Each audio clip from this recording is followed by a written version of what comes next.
It's over.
Hey guys,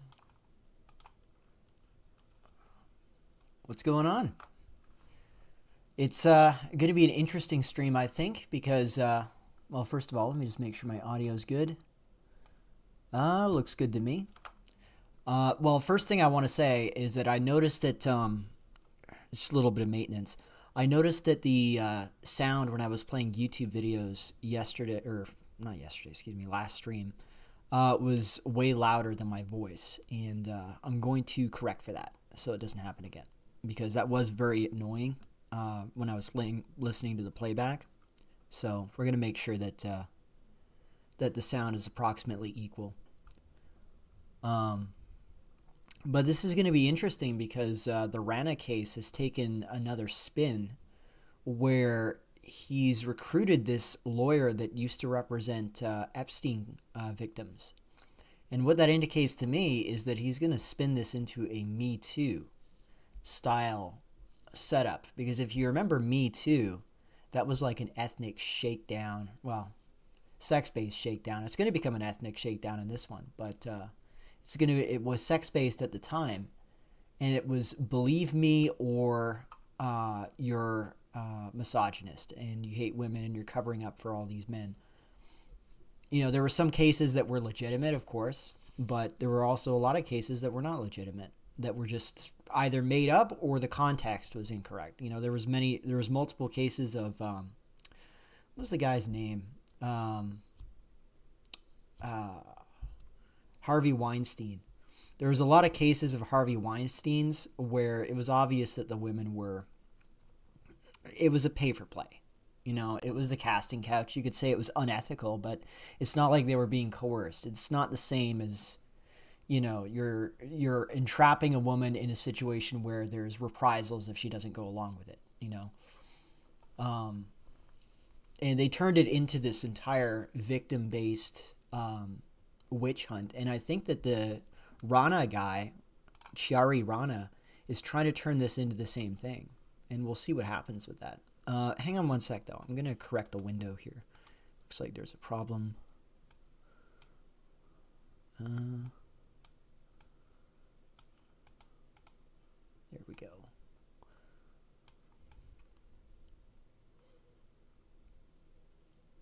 There. Yeah, happy Mother's Day, guys. I hope you sent well wishes to your mother and thanked her for bringing you into existence. I actually did call my mother, and I expressed my gratitude for being spat out on this earth, so that in my 30s I can do live streams about being an inky. No, it's my mother, as far as that goes, was I've heard a lot of really nasty stories about mothers from our sphere, like some real pieces of work, and I have to admit my mother is better than a lot of mothers, so I am going to count my blessings, and my mother is certainly a blessing in my life. And I'm sure in many cases your mothers are also blessings. Anyways, let me just catch up on the chat here. Is Face in LMS still alive? Yes, he is. I can confirm that he is alive. We just had a voice call with him on Friday, I think. I still got to corral him onto a date to do an interview. He's notoriously difficult to pin down. He's a little bit slippery, but we will catch him and we will pin him down for a interview either next week or maybe the week after. We'll see what he feels like, right? And Yakub's disciple reporting for his true self duties, sir. Well, welcome aboard. Yakub did nothing wrong. You know, if you think about it, Yakub was like the first a true Nietzschean. Like he was born into Medina, and he was surrounded by brothers, and he thought, I can do something better. I can create the pinnacle of existence. I can create the white man. And he just did it. You know, and there's like there's a sort of an analogy here, right? Because if we understand how human evolution worked, right? We began in Africa and we expanded out from Africa into Eurasia, and then over a course of time, we adapted into our current forms. So there's an analogy there. They're probably speaking to a deeper primordial truth with the legend of Yakub. And what's your thoughts on antinatalism? Happiness is biologically impossible while pain and adversity are constant. You know, I have a good friend who I've had arguments and conversations with this topic several times. Like, we would go back and forth about whether having children is ethical or not. He's very much a committed antinatalist. I'm of the position that, like, you're correct that life is suffering, but then, you know, it is suffering, but then you have to ask yourself, like, even if the net aggregate of life is more suffering than joy, for me at least, like, the reason why I am pleased to exist is not because of the pleasure that I get out of life, like, in and of itself, like the enjoyment I get from, like, you know, bodily functions, eating fancy food, you know what I mean? Like, the joy I get out of it is just understanding that there is a universe that exists and that is structured in this highly mathematical way. And, like, if you think about it, most of the universe, we have all of these breathtaking sights across the universe, these galaxies, these nebulae, and for almost all of existence, from the beginning of existence until now, there's never been a conscious viewer to perceive that. And I just find it extremely difficult to accept that this entire universe existed without anyone to consciously observe it and acknowledge it for what it is, and that this is just meant to be, that there was these incredible discoveries, not just about the origin of the universe and how it expanded to its present form, but just even the visual views of it. Like, I have a hard time believing that, you know? It's like humans didn't even understand that there was dinosaurs before we discovered the bones, right?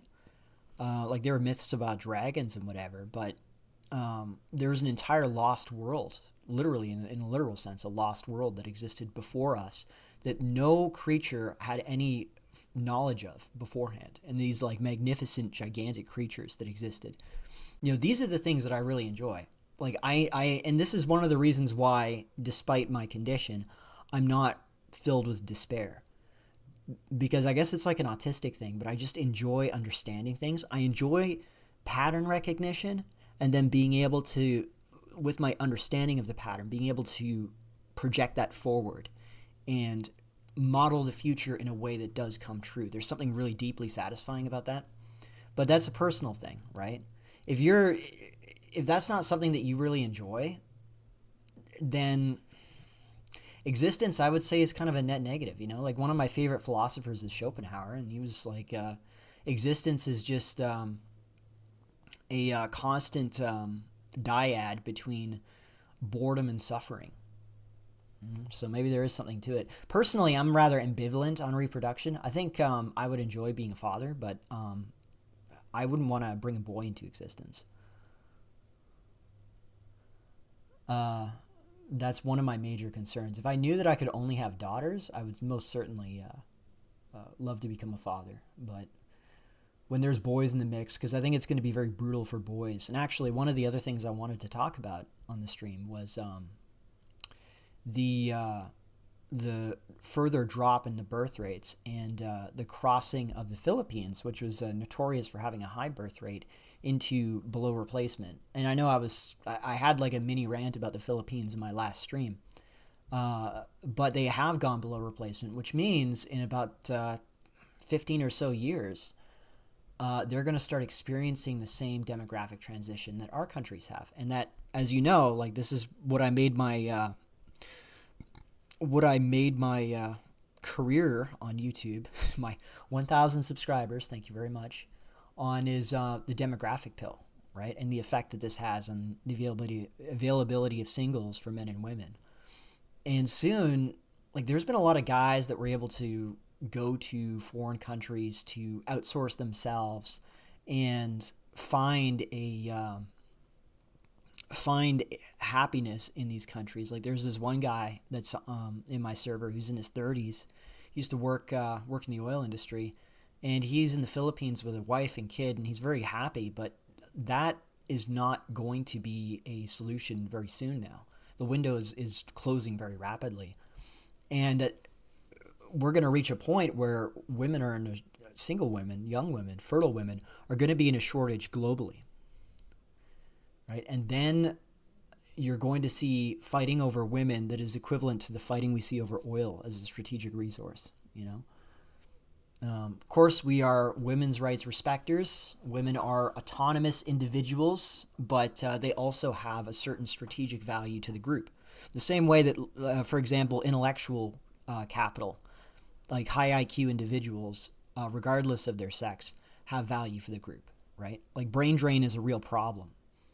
And so will woman drain, or like womb drain, I think, in the future.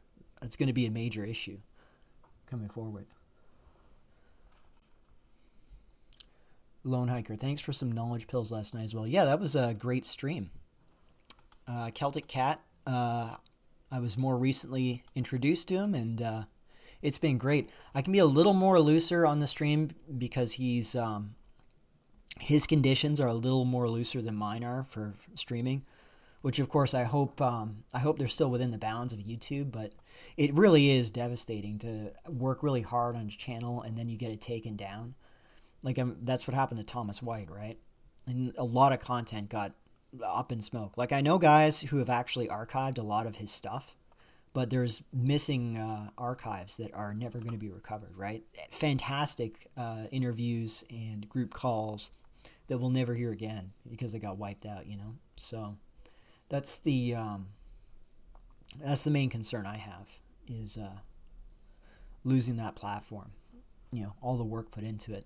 So I'm a little more cautious on what I talk about on my stream versus the more typical conversations that the guys have over on Celtic Cat. So if you want to hear, like anytime that I'm on Celtic Cat stream, if you want to hear my opinions on more, I guess you could say, edgier stuff, that would be more on the race stuff, more in the nationalism stuff, more in the small hat stuff, where I'm not censoring or using euphemisms as much, that would definitely be where to find it. If I'm on there, we're probably going to be talking about something like that. Which, of course, I don't really self-censor on my stream, but I do try and avoid using certain words, or I'll use euphemisms, or I'll frame things in a way you got to read between the lines a little more.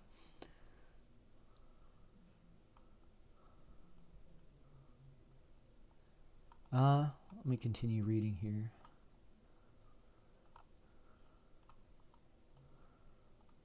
See, I was actually suspecting RVCC, who asked me in the beginning here, was someone that I knew, and now that I see him talking about dopamine, serotonin, oxytocin, and endorphins, I know exactly who you are. Okay, so you are in fact who I was, you were who I was referring to. Okay, that's pretty funny. What else have we got here? Harry Mercer, can I get a link to the Discord? Oh yeah, definitely. The link should be working if you check the description box. And yeah, there's actually another video that I want to react to as well. I found this very interesting. It's a little tangential to the Chirayu Rana thing. It is related to it because it involves white women and also ethnic women. But there is an interesting dynamic that I see stirring up in the tradosphere. I may have hinted on it a few times in the past, but this is a video that I'm going to react to, and we're going to investigate the whole thing because it's one of these e-girls who is like an e-tradwife or whatever. But yeah, we'll go into that. But here, let's read a little bit into this article. Former JP Morgan banker and Wall Street high flyer Chiaru Rana has hired an attorney who has repped Jeffrey Epstein accusers in other major snuggle harassment cases in his legal battle with the nation's largest bank over claims that Rana was forced to be a snuggle slave. Daniel Kaiser, partner at a top NYC law firm Kaiser, Sarbon and Mayer, is representing the 35-year-old money man dubbed John Doe in the court filings, who last week filed a bombshell lawsuit against JP Morgan director Lorna Haidini, replete with fabricated claims that she drugged and snuggle assaulted him. Is some of the later accusations that he made, because after he withdrew his original case, he then resubmitted it with these witnesses allegedly, who's like, one is a family friend and the other one is who knows, which I guarantee you they're probably of certain ethnicities. And they're claiming that she was like demanding a threesome with him. And of course he's Brownie Boy in the accusations and in the quotations. It's quite funny. Because it's weird. You could do this sort of thing even as recently as like 15 years ago. You could do this sort of thing. But now that everybody has smartphones everywhere, if this guy was being consistently harassed, he would have footage and evidence of it, right? He would have recordings. He would have this stuff. Like, I know people that are in this situation IRL, and they've recorded everything that they can because they realize that's extremely important when you're making a case. So the fact that he doesn't have any of that kind of material and he just has like hearsay claims is interesting. Probably shows, like, again, this is bullshit claim. But what's fascinating about this is that it indicates that he is going to attempt to make this into a race issue.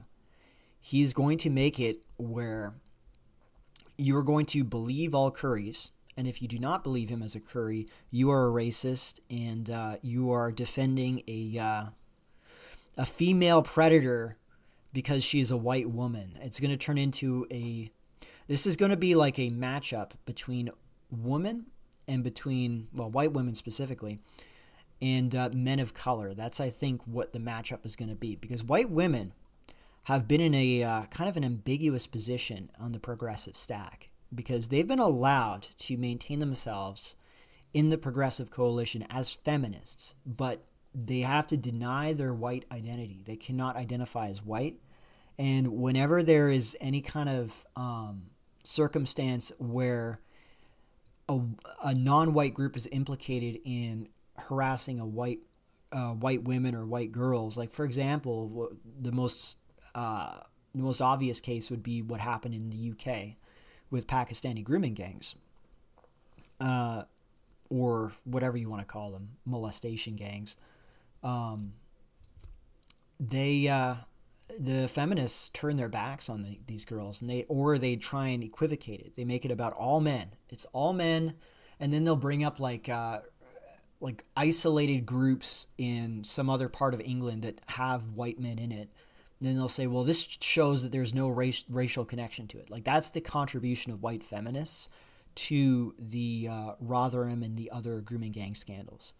When everybody else could see obviously what's going on. And they have to countersignal their own men in order to stay part of the progressive coalition. So this sort of instability and inconsistency is very important for determining where these women really lie on the progressive stack. And I have a suspicion, this hasn't been tested yet, the precedent has not been set, but I think men of color are going to come out over top white women. I don't know if it's going to be this specific case, because it's just such a badly argued case. Like, there's hardly any evidence. Like, it's ridiculous. And at minimum, you would think, okay, if I'm going to fabricate a case against a woman that I'm trying to squeeze money out of, or whose institution I'm trying to squeeze money out of, I would probably try and figure out what sounds like a realistic accusation of a woman snuggle harassing a man in a position of authority or something like that. I would look up cases of that, and I would look up whatever records I could find on their interactions, and I would map that to what I would be portraying. And it's obvious, like, the behavior that's being cited here, no woman actually behaves like that, right? But yeah, and it's a shame though, because I was actually thinking, from the Mayo nationalist perspective, this in fact could be a good thing if she loses, and if this Rana guy wins, because this would force white women out of the progressive coalition completely, and it would force them basically into the same boat as white men, who are outgroups in the progressive coalition, right? Like, they're the main targets of the coalition. Well, if white women are forced out into that position, there you go. You now have, instead of it just being split by sex, because this is extremely demoralizing, giving white women an incentive to defect against white men in the regime in order to save themselves creates enormous distrust and hostility towards white women from white men. And if you eliminate that possibility by making it impossible for white women to preserve their interests in the progressive stack, and their interests would be like career advancement, protection, once you make that impossible, then they're put into a completely different situation, and it becomes like a race conflict on the ground level. It doesn't just become like a single group that is only composed of white men, like it's a sausage fest, We'll have to see, though. And what are you guys talking about in the chat here? Colored men coming out on top with white women. I already see that in the city I'm in. It's hard to ignore. Like, you mean, Tangent, you mean like when they come into a conflict with each other? Yeah, I do believe that too. I think that's the real grammar. They want to keep it ambiguous because they don't want to be forced to take a formal position, if you want to think of it that way, like the progressive stack. They don't want it's the same as, like, they don't want white homosexuals to be put on the spot because there's a lot of ambiguity there. Like, are people of color who are structurally opposed to homosexuality, like Muslims, are they on a higher level on the progressive stack than white homosexuals? We know that they're lower on the stack than homosexuals of their own background. So, like, if you're Middle Eastern Muslim origin and you're gay or transgender, you're higher on the progressive stack than a Muslim who opposes them, right? But whites, I don't think so. And whites are also another problem because, or not just whites, but like other gays in general, because they also pose a risk of defecting, because there are a significant number of gays that prefer white gay guys, or even like their ideal goal is to seduce or or turn a white straight guy gay, and the way that they see that tactically working is by siding with the alt-right. Like, I think that you see that with Andy Ngo is a good example of this. And there's another guy who's called Basilian Thought or whatever. He's this like fat Afghan guy who's like a lispy fag kind of gay. And you could tell that his motivation is primarily to get poked in the ass by some white dude, and that's what's driving his politics, and that creates a potential risk factor, right? Hello, just hop on. Sorry if you answered this, but are you talking about tonight? What are we talking about here tonight? I'm talking about this guy here, Maya.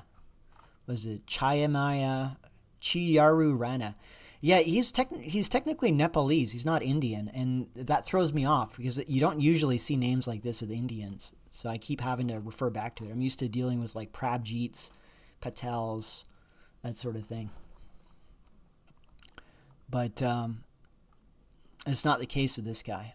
So it would be interesting to see. And so, as a matter of fact, I have to come out and support Chiaru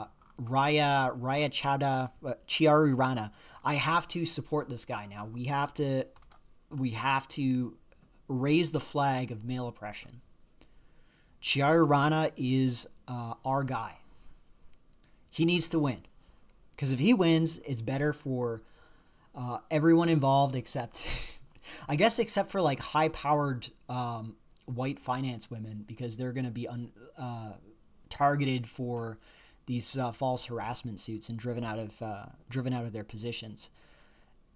And it's obviously going to be for personal advancement, right? Like, you're going to start seeing these guys claim that they are being harassed, or they're being prevented from advancing in their careers by their superiors, who are white women and whatever. Like, he's going to set a precedent one way or another. He's going to set a precedent.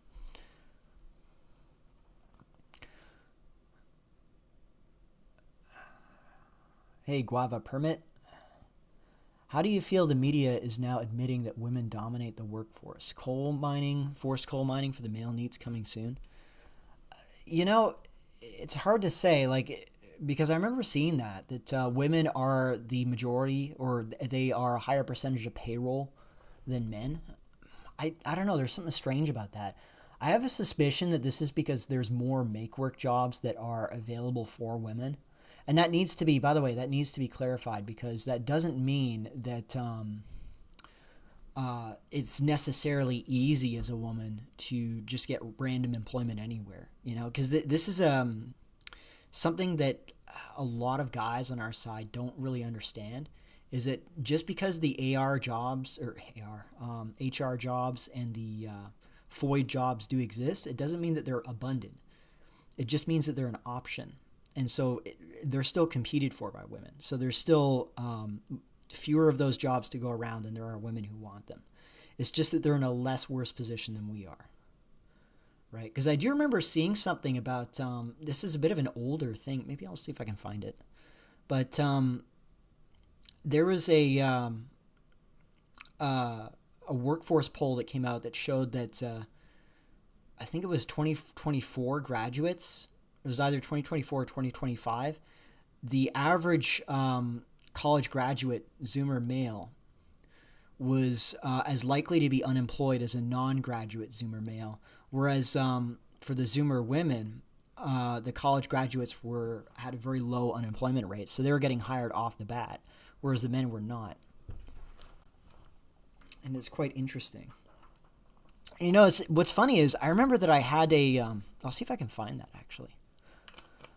I had this debate with Tails a while back about the role of women in the workforce, like white women in particular, and he was of the position that white women were in many cases of similar competence to white men, or that they were more competent than men of color of various backgrounds. And that may not necessarily, I disagreed with him somewhat, or I didn't really disagree with him on that. I disagreed with that being something that the society should desire, because they're much more valuable, having children and creating families than they are in the workforce, even if they're good at it.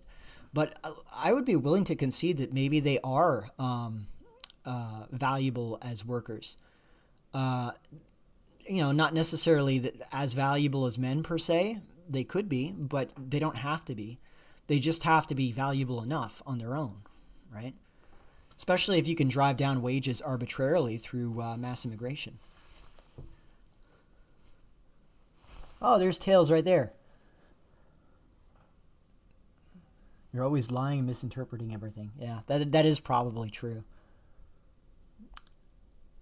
You win by avoiding suffering. Life is not meant to be enjoyed from the point of view. Happiness is a never-ending state of euphoria which does not exist.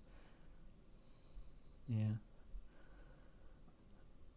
I mean, that's very much Schopenhauer-pilled. We are in a Malthusian crisis regarding unemployment, especially with open borders. What do we propose to solve this? Man, that is a good question. I don't actually... See, the thing is, we could solve this tomorrow. Oh, come on, Tails. You like me, don't you? I thought that we had like a hidden bro code going on. Like I thought that we sort of got along in like a covert way, even though we disagreed on the major issues. Like you could have something to react to with me, and I could react to your stuff. It's a shame I never got a reply from you on my Copegenics video, where I discussed balancing selection. I mean, it was a little cerebral, and if I could redo that video, I would make it a little less abstract, or I'd try to explain. I would pace the explanations of Darwinism a little better and balancing selection, and sort of space it out so that it's easier to understand, because I think it was too compressed for most people. But I think it was still overall a very good argument. But hang on one sec. I'm going to see if I can find the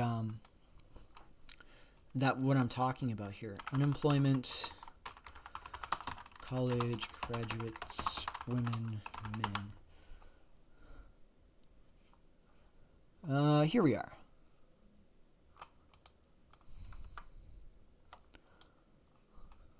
So look at this. Almost 50,000 of the 135,000 additional jobs filled by young women graduates in the past year were in the healthcare sector, more than double the total number of additional jobs going to graduate men across all sectors over the same period. Now, this could be argued to be some kind of make-work thing. It's not impossible, but really, healthcare is one of the growth industries because all the boomers are aging out and basically dying off, right? So if, like, I've had Zoomers ask me, like, what should I do for a career so that I'm not homeless, basically, because you can't trust anything like engineering, you can't trust software, because you just don't know where AI is taking that industry. Even medical, like doctors, I think doctors, because of legal liability, there's going to be a little more protection there. But generally speaking, healthcare, like any kind of technical position in healthcare, from nursing to some kind of medical technician to a doctor, including if you're willing to go to that length. Those are all very secure, I think. And as I said in my, I think it was one of my previous streams, the security industry, I think, is also going to be growing because the U.S. is not able to deal with its criminality issue because of disparate impact. You cannot punish criminals. And also, just because there's this impression, it's almost like the leftists, they think that everyone is just like them in terms of behavior. Because, like, if you're like a 110 plus IQ person, if you're committing a crime, you're probably committing a crime for some necessity, Like, maybe you steal food because you're literally starving and you just can't get any food. Or like if you were raised in a bad environment, but you're intelligent and you have like the genetic infrastructure, so to speak, you could be put through a rehabilitation and reintroduced into the mainstream society and reform yourself. But these are not the kind of people that we're talking about. Like, there's certain types of people, and the frequency of this population varies based on race, that are like just total psychopaths that will just commit crimes for the sake of them, and you can't do anything with them. You can't reform them. You can't like if you release them, they're just going to reoffend, right? And with those people, the only thing you can do is really shoot them, But this violates like what the ideal for the social democrat leftists is they want the entire world to be like them, like where like everybody's an upper middle class libtard who lives in the suburbs and drinks chai tea and eats sushi, But that's just not possible because that's a very narrow slice of the population, And as a consequence, that was a bit of a wander, but as a consequence, they're not capable of enforcing crime. They just release people, especially if they're of certain racial backgrounds, because they want to maintain certain statistics in terms of like crime disparities. Like one of the things you're going to hear from leftists is, oh, the crime rate has gone down. And it's like, yeah, the crime rate has gone down because they stopped actually reporting crimes. Like they've just arrested people and released people. Like this is well known in various slum centers, basically. And as a result, you're going to have like this informal security state rise where people will just hire private security as a means of enforcing property protection. It's to the extent that they can. But that's also a big growth sector. Actually, I'm going to look into that. Hang on one sec. There was a thing from Canada. 10. Let's see if we can. Here we are. So let's take a look at this.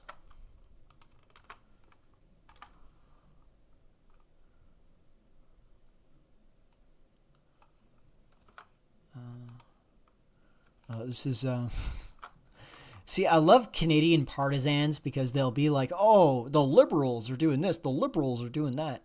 It's like we are so far beyond liberals mattering at this point, like whether it's Mark Carney or not.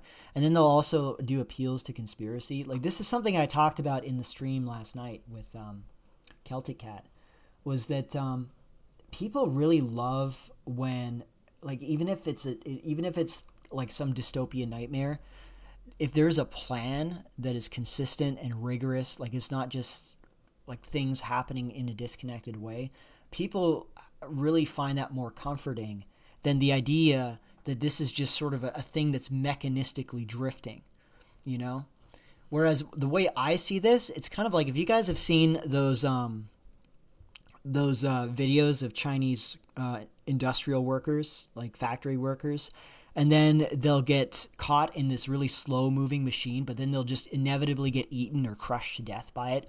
And the machine just keeps acting in the way that it's acting without even interrupting or stopping, because there's no safety controls in it, right? But the guy's shrieking and screaming and dying, of course, but the machine just keeps rolling on in its pre-programmed path because that's what it's meant to do. There's no way that you can interrupt it. This is what I see it is happening right now. Like there was recently, I think it was yesterday even, a liberal, left liberal in southern Ontario lost the election for his district to a Bengali guy that arrived in 2006 or something. And the reason why he won is because he printed all of his ballots in Bengali and distributed it to because it was like a swamped by Bengalis, and the Bengalis voted for the Bengali. And the guy, he didn't have any actual policies. The white guy did because he's a career politician, and he lost. And he's like at a loss for why he lost. It's like, yeah, it's because you replaced the population, and Bengalis are going to vote for Bengalis because that's who they trust, because they're Bengalis. And this is the situation that they've created in Canada, where now you're going to have all of these ethnic enclaves electing their own ethnic representatives, basically.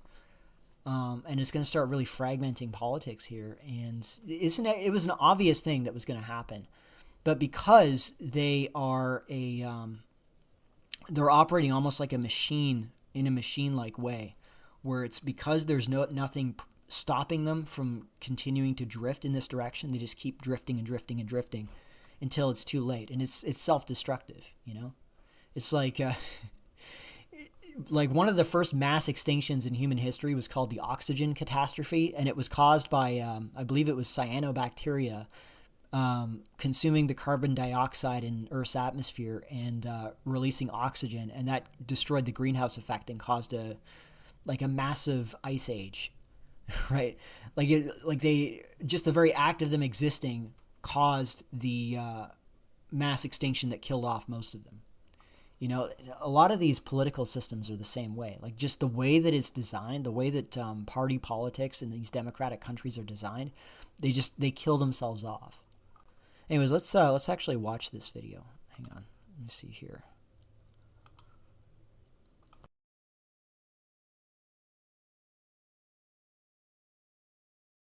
This fresco here in downtown Toronto recently launched a pilot program that has some employees wearing body cameras. Over in British Columbia, out west, some grocers there have even put their meat counter under lock and key, as grocery thefts now climb into the billions annually.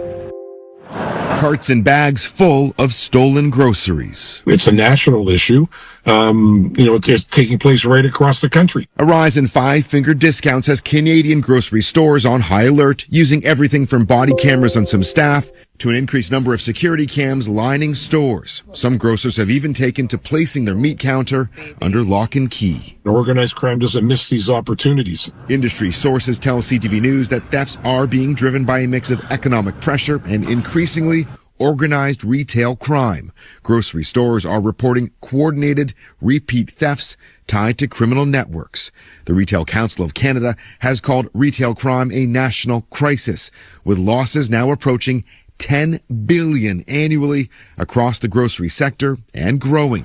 The RCMP in Richmond, BC say supermarket theft has doubled so far this year. We have analysts, and when they see a spike like this, we have meetings every week. In January, Ottawa police conducted Project Pantry at this downtown grocery store. Undercover officers charged a dozen people with 78 charges, with some thefts appearing to be coordinated. Going to a car right away and giving that product to whoever's in the car in exchange for something.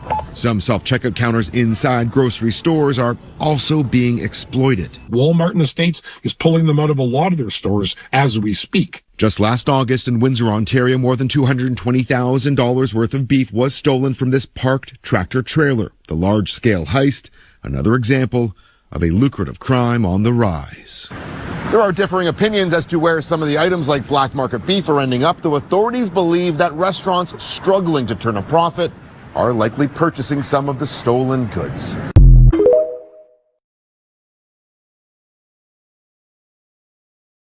How is the volume on that, guys? Because I want to make sure that there's not a big gap in the volume between my talking and what you're getting on video. I think it was a little better this time. And yeah, our meat's locked up too. I had never experienced this. And I can tell you, actually, it's funny. When I was growing up in Ottawa, I grew up in a suburb of Ottawa. And my experience growing up was I would bike around and then I would just leave my bike on the front lawn and go in overnight and close the door behind me. Don't lock the door. And my dad would leave various items out in front of the garage door without closing the garage door. And we would go in. You didn't have to lock anything up. There was no concern about that. And then I remember it was the early to mid 2000s, I think. There was Somalis that were moved into our version of Section 8 near the neighborhood that I was in. And literally within a few weeks, bicycles started going missing. Like, my bike got stolen and stuff started disappearing off of people's front lawns. Everything started having to get locked up. It was an immediate dive in quality of life, and we're starting to see this percolate. Though I think in this case, I think it's less to do with particular groups being criminal. I'm sure that there are certain overrepresented ethnicities that are involved in these crimes. I think it's more so just the rising desperation in the country. Like that was my thesis when it came to high trust versus low trust societies, was in order to have a high trust society, you need to have, like, the individual income needs to be sufficient that people are not struggling, right? Because that's when people can afford to have ethics and principles. The first thing that goes when you can't feed yourself are your ethics. That's the first thing you let go of, because you need to feed yourself, right? And these people will take advantage of it, right? And you don't necessarily go out and steal, right? There's certain groups of people that will do that, but definitely you will buy stolen goods that are like worth half of what they're being sold for in the stores, right? It almost feels like we're going to have this in Western countries. It's going to be especially in the US, but probably in Canada too. We're going to have this weird form of UBI where it's going to be people committing crimes. Well, they have to be of the correct race to get away with it, right? But there's going to be people committing crimes and then getting let go for them. There's going to be security workers that are guarding these distribution centers. And even though they're guarding it, they only have so much influence over the crime, right? Because they cannot intervene physically, but their presence can be intimidating. And then their wage, the security workers' wage, will be redistributed, or like it is like a form of redistribution, I should say, because the security worker is earning an income from just his physical presence. It's a job that's created because of the crime.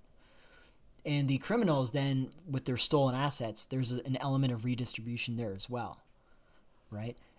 I almost wonder if it could settle into some sort of equilibrium at some point, where you have like a standard, you have a fixed level of crime, and this requires a fixed amount of security guards, and then these criminals sell their stolen goods at a discounted rate, and this supports the underclass to some extent, and it creates like a circulating economy.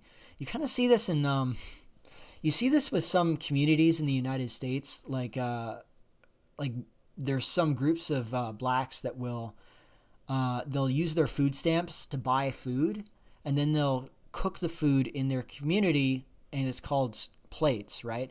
And they'll sell these plates, and then they'll pocket the money, and this is how they convert their EBT into cash, is through selling plates. And that's sort of a circular economy in a way, right? Because then they're feeding the people in their hood. I wonder if you could see something similar emerge in our countries as well. It says, what's your thoughts on women innately hating men? There's data to show women who are pregnant with sons are more likely to have postpartum depression.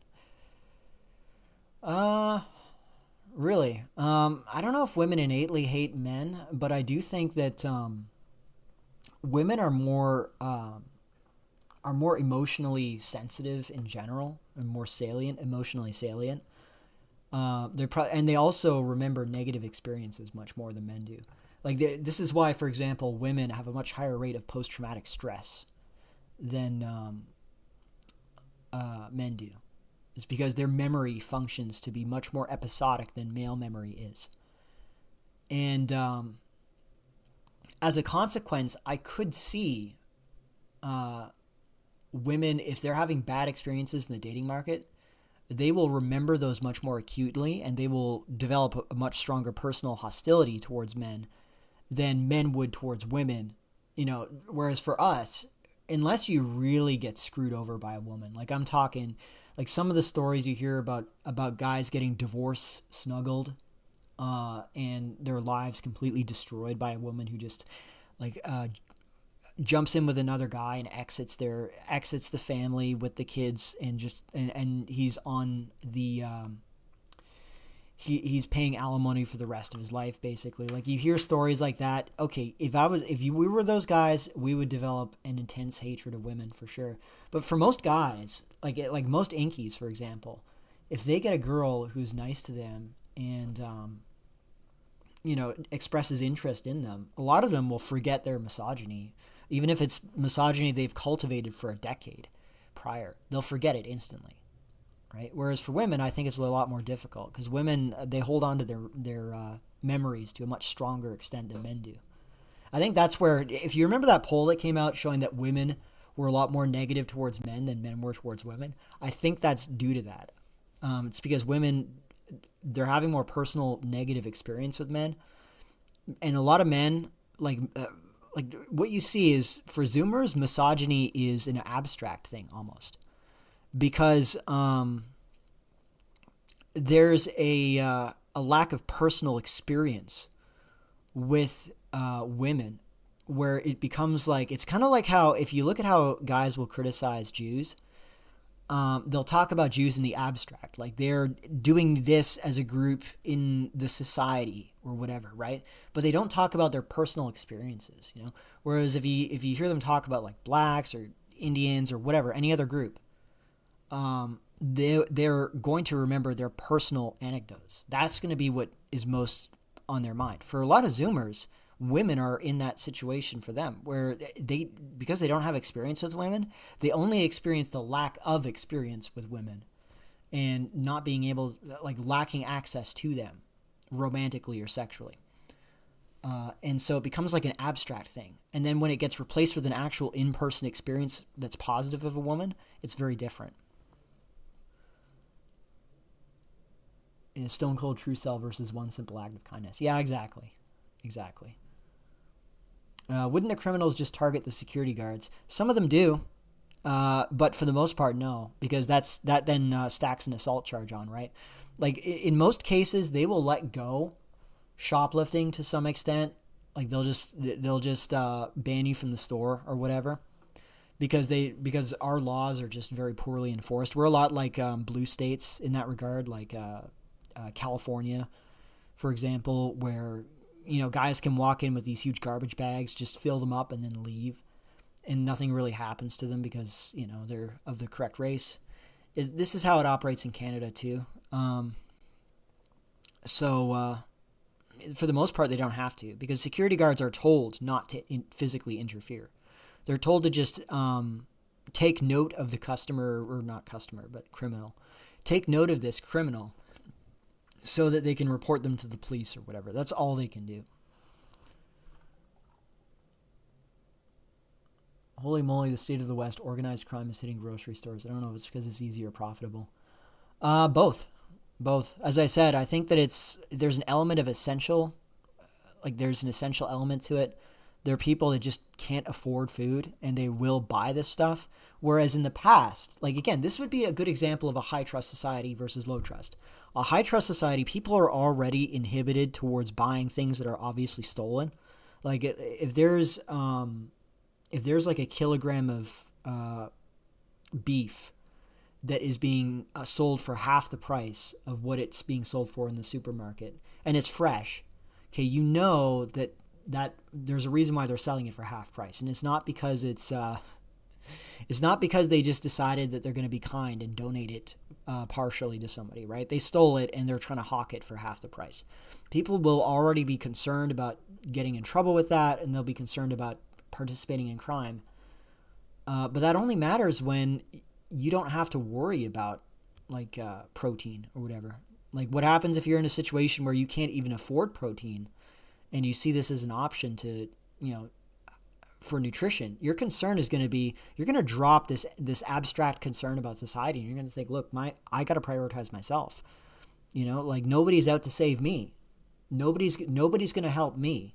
So I'm going to prioritize myself. And when everybody thinks like that, because when a few people think like that, they can exploit the system, and it's called the free rider problem in evolutionary psychology. You can have free riders that take advantage of everybody else following the rules, but as soon as nobody follows the rules, you are in it's objectively a worse situation than if everybody followed the rules. You know, a good example of this, actually, an analogy for people to understand. If you're playing hockey or you're playing football, okay, having your helmet on, it limits your field of vision, and it also is an additional weight on your head that it could throw you off balance somewhat. It's actually easier to maneuver if you have if your helmet is off and you just have your head exposed. And if one guy does that on the team, he's going to have an advantage against everyone else. And now, of course, the risk of that is the increased safety concerns, right? Because obviously you could just get cracked in the head and then you're done. Whereas that's the reason why the helmet exists. But once he does that, it then becomes an incentive for everybody else in order to remain competitive to take the helmet off as well. And then the competitive advantage gets eliminated because everybody's taken their helmet off. So now everybody has the same equal advantage that they didn't have before when the helmet was on, but they're less safe than they were before.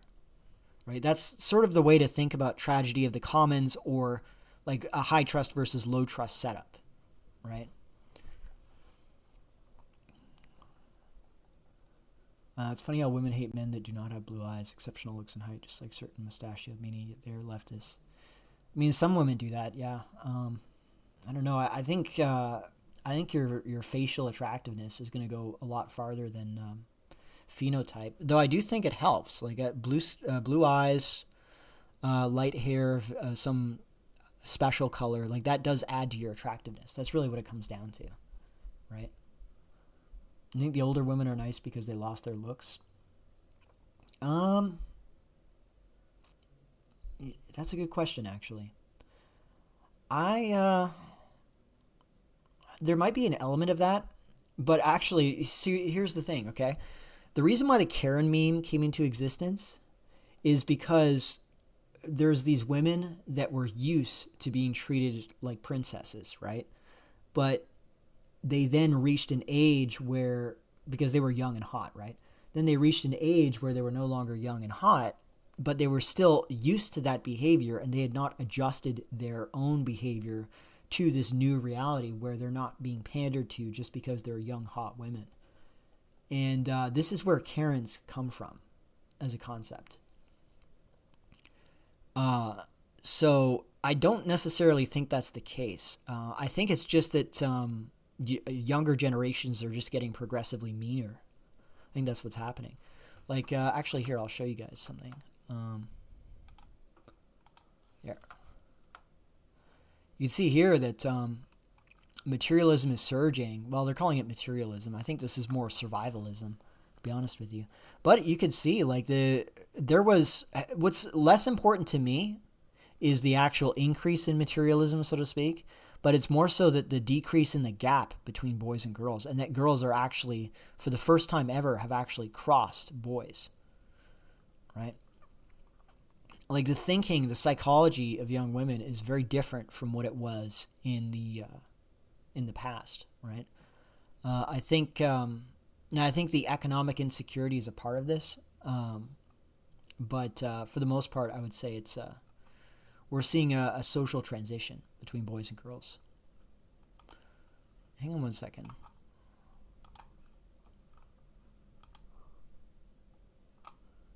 What did you link me here? Fetal sex and maternal postpartum depressive symptoms.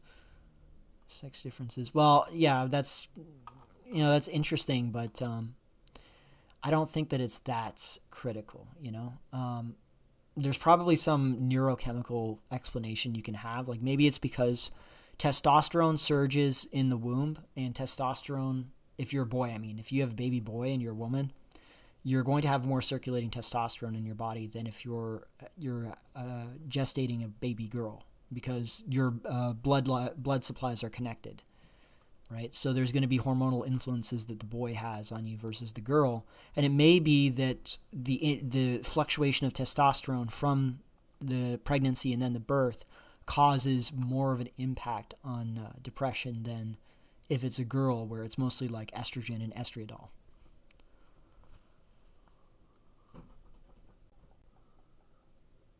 Do you believe in this society joining a faith/religion group would be helpful? I remember reading about this, where Gen Z is becoming more religious or whatever, or they're becoming more traditional Catholic.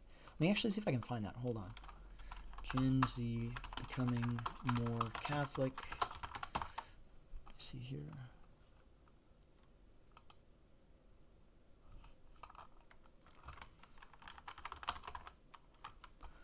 Okay. And it's interesting. Here we go. I found it. We'll pull this up here. So why are so many Gen Z Catholics coming back to the faith? And then what's interesting here is that they say it right at the beginning. Recent studies indicate a notable increase in Catholic identification among Generation Z, particularly among young men, reversing decades of declining religious participation in Western societies. Young men here is the key point. Okay. Young men converting to Christianity. So there was a Keith Woods video. If you guys know Keith Woods, he did a video where he talked about how, and this was back when he still made interesting content. Now he's just really boring. But when he made interesting content, he did this video on how you get religious revivals when the kind of life experiences that would cause an individual to become more religious. Like, for example, I think I discussed this in the past, and I used an example of a relative on my father's side, like an in-law relative who lost her entire family in a car crash. She had like 2 sons, I believe, and husband. She lost all 3 of them in a car crash. She was the only survivor, and she became incredibly religious as a coping mechanism, right? So that sort of extremely traumatic experience is going to provoke religiosity in a lot of people as a coping mechanism. And you get a religious revival when something of that significance, that degree of distress, impacts an entire segment of society. So you could map religious revivals to social and economic crises, and maybe like military, like warfare crises or whatever. You know what I mean? Something along those lines. Well, what this indicates to me is that boys are experiencing a personal crisis, and this is where the reaction comes from, this desire to return to some kind of religious discipline. But the girls don't. And as a matter of fact, I remember seeing a study on this showing, here, let me see actually if I can find this. Hold on. Gen Z. I can find this now. Here we are. This is what I was looking for. This was a little while back, but it still is interesting. And it's New York Times, so we're probably not going to get into it because of how they paywall everything. Fuck you, New York Times. Actually, you know what? I wonder if I can find this on archive.org. Let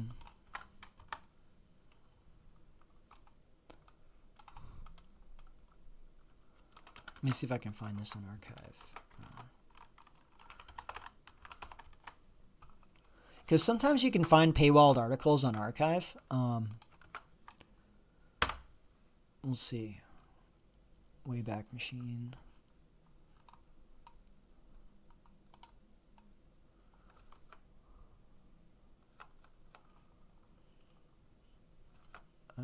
You've been blocked from the New York Times because we suspect that you're a robot. Oh, screw off.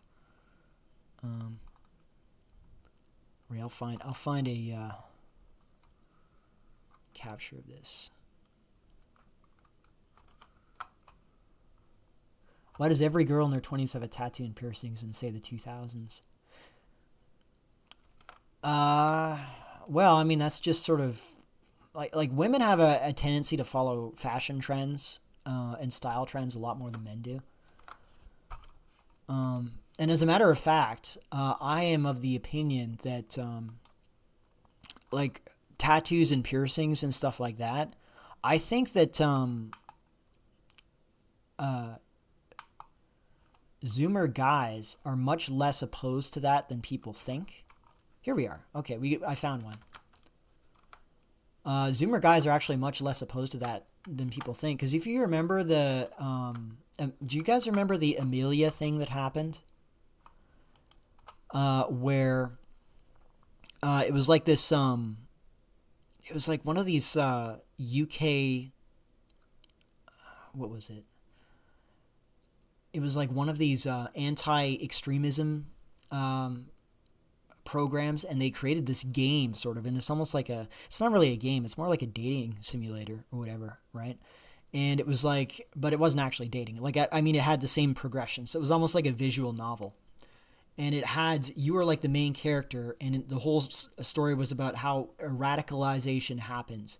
And you have a classmate named Amelia, and she has purple hair, and she's like talking about how the immigrants are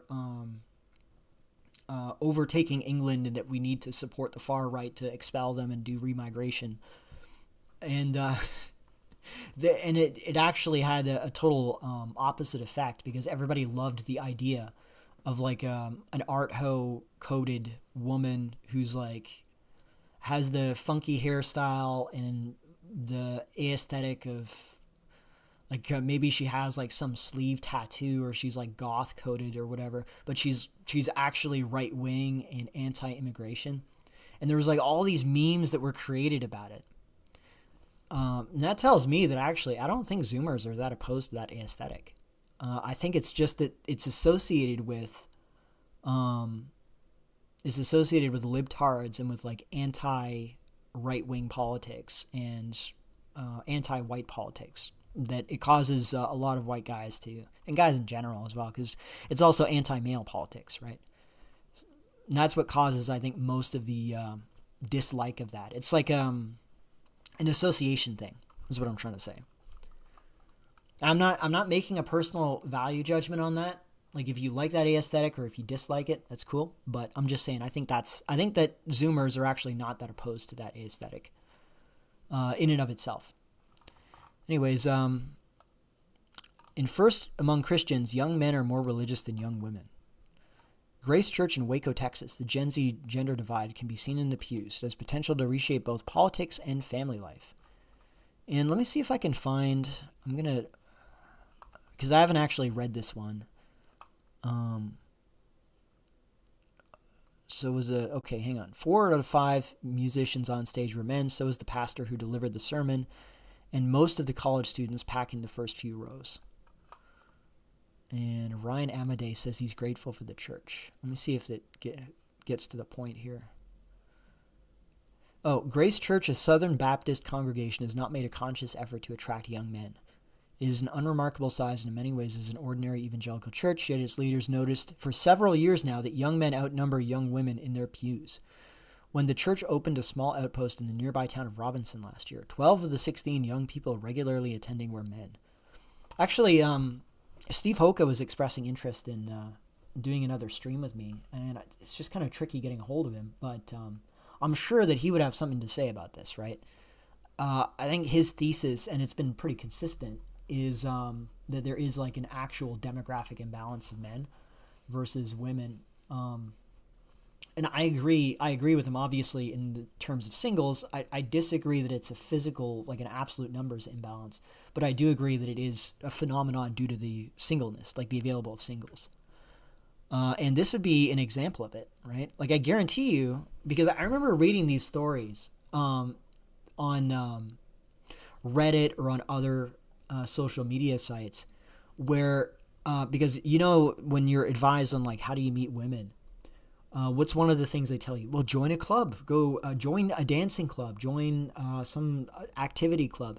And what ends up happening is guys take that advice and then they basically bomb clubs for whatever thing, like, for example, tango dancing or whatever, or ballroom dancing.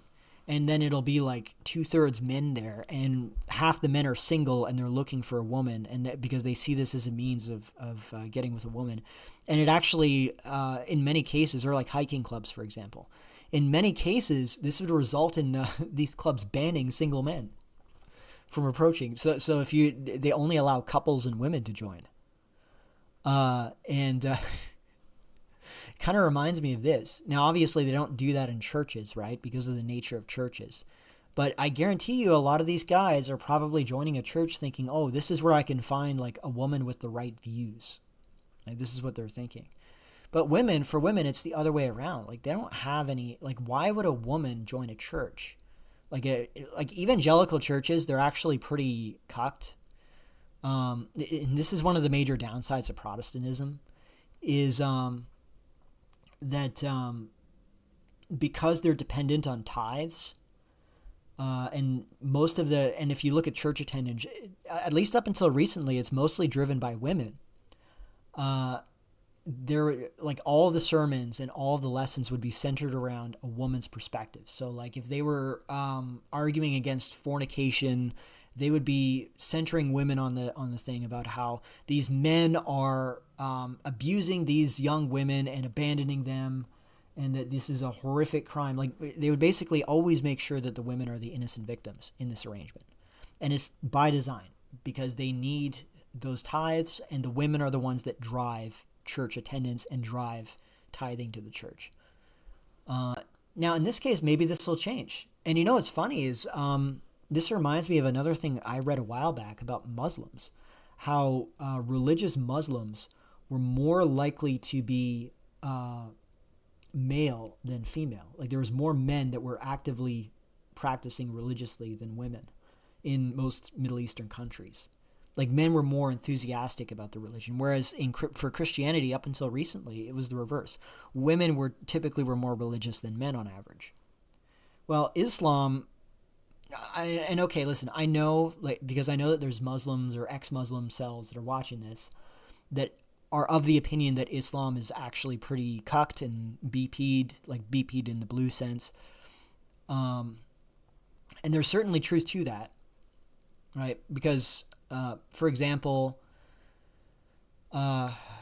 it's in Islam, as long as the woman can maintain her domestic duties and fulfill them, she can work outside the house, and everything that she earns is hers. But for the man, however much he works, his income is considered part of the household. So basically, the woman's entitled to at least half of it, right?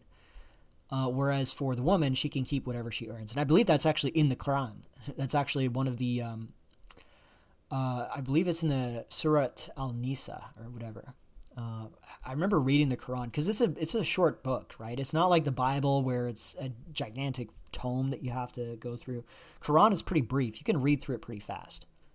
And yeah, that is one thing I noticed, is that it was very much traditional it's a traditional patriarchy, but patriarchy doesn't just mean like man good, woman bad, and like man gets everything, women gets nothing, right? It's a division of labor that includes sacrifices on the male side and sacrifices on the female side, right? Obviously, there's a lot of women that say Islam is repressive because of this and this and this, but you still have a lot of paternalism in the system for women, like mandating maintenance payments for women, that sort of thing. Anyways, that's a bit of a ramble, but the point is that we're seeing kind of something similar here, and it makes me wonder if it's not necessarily because boys are more eager to join the churches, but rather that women are being driven away. Or, well, I mean, these are new attendants, right? So it would be boys being driven over, but women are clearly not interested. And to me, I don't think that's because I believe that this is a poll. Actually, let me continue to go down here. Let me see here. I'm going to see because I'm not sure if this poll that they're describing, like young men being more religious than young women, I'm not sure if they mean just specifically this denomination or if they mean in general. Let me see here. Among Generation Z Christians, here we are. The dynamics at Grace are a dramatic example of an emerging truth. For the first time in modern American history, young men are now more religious than their female peers. They attend services more often and are more likely to identify as religious. We've never seen it before, Ryan Burge, Associate Professor of Political Science at East Illinois University, said of the flip. Among Gen Z Christians, this dynamic is playing out in a stark way. Men are staying in church while women are leaving at a remarkable clip. So yes, women are in fact leaving. That's what I thought. Church membership has been dropping in the United States for years, but within Gen Z, almost 40% of women now describe themselves as religiously unaffiliated, compared with 34% of men. Interesting. A survey of more than 5,000 Americans by the Survey Center. Here, let me actually click this and see. Do they have any previous surveys that they did? Let's see. Slick on top. Mostly Western liberalization paved the way for Muslim women to enter the workforce. That is true. But the ability for them to do so already existed in the culture, right? Like this was the thing with Iran. Iran, with the Islamic Revolution, ironically, women gained a lot more freedoms than the previous culture allowed in Iran under the Shah. Under the Shah, it was much more conservative in terms of women not being able to enter the universities. Or I mean, they weren't. It's not like they were banned, but they were just not admitted. Informally, they were not. They were excluded. Well, when the Islamic Revolution happened, they actually were brought into the universities. So, and because there's nothing in Islam that says you cannot, like, you have to have this division of labor where women are consigned to this role and men are consigned to this role. There is room for women to work outside the home. I mean, it's written in the Quran. Like, if a woman is able to maintain her household, which is easy now with appliances, you cannot prevent her from going outside the home to earn an income if she is able to fulfill her domestic duties. It's in the Quran itself. It's not even like a hadith, because they can play games with the hadiths by saying, oh, well, this hadith is unreliable, narrative is unreliable. But when it's in the Quran, you can't do that. So, do you think women are leaving the church because it's popular with men, Mercer? No. I think that they're leaving the church because the lifestyles that they prefer are just not supported by the church. Because you have to remember, like, traditionalism and like being legally bound to a single partner or socially, culturally bound to a single partner, you want that deal when you are in the weak position, right? When you're in the strong position, when you are the party that has more options, and you could potentially have better opportunities arrive, you don't want to be constrained by these limitations. Whereas for women you do, and or for the weak party you do. And an example of the reverse of this in terms of the sexes would be the baby boomer generation. When they came of age, the men were in a very strong position demographically. There was a shortage of women, or a shortage of men relative to the women that wanted to marry them. It was almost like a 2-to-1 shortage. I remember reading something like that.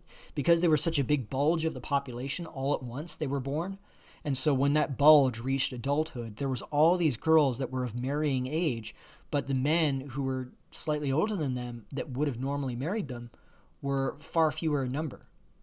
And as a consequence, they were in the weak position. And what did the boomer men push for? The boomer men did not push for traditionalism. Okay? They did not push for patriarchy. They pushed for sexual liberalism to the extreme. They were the ones that normalized the sexual revolution, right?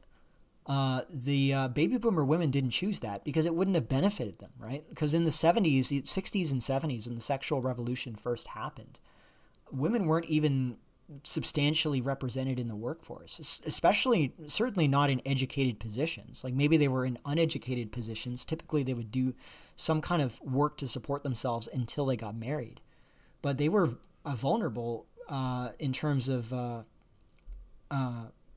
the workplace.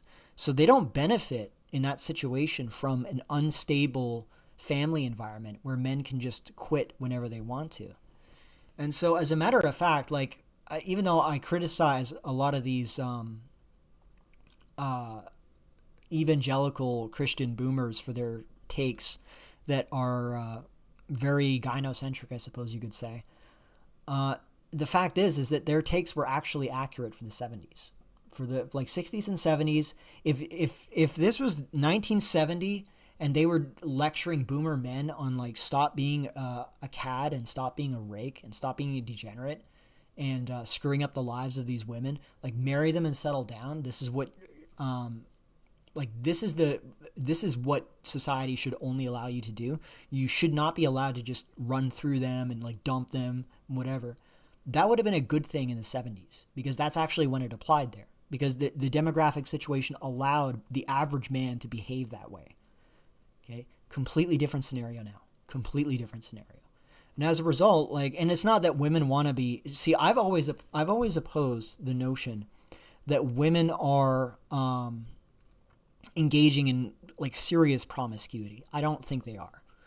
I think when women are in a dominant demographic position, when women have the strong hand in terms of the gender ratio for singles, you actually see the frequency of sex going down, because women prefer less frequent and less promiscuous sexuality relative to men on average.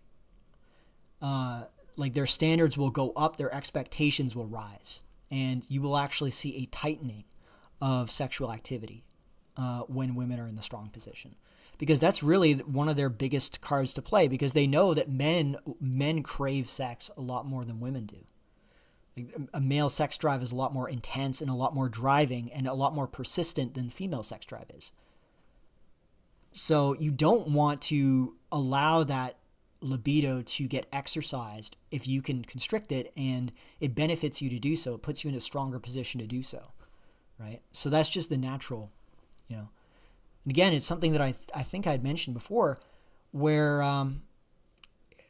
so I talked about how the baby boomers were in a really strong position in like the 70s, 60s, 70s, and to some extent the 80s. But then when Gen X came of age, Gen X was they were like half the size of the baby boomer generation. It suddenly got a lot harder for men in the 90s. And this is something that Steve Hoka talks about. Because Steve Hoka was talking about how, everybody's talking about how everything was great until the 2010s or whatever, and then it went to shit. And Steve was saying, no, actually, it was really bad in the 90s too. There was a lot of single guys in the 90s, excess single guys. And I would say, yes, as a matter of fact, your observation is spot on, because the Gen Xers came of age at that time, and they were having their women competed for by single boomer men, younger boomer men, who were newly single after their first divorce. Maybe they're in their late 20s, and the Gen X women are in their early 20s.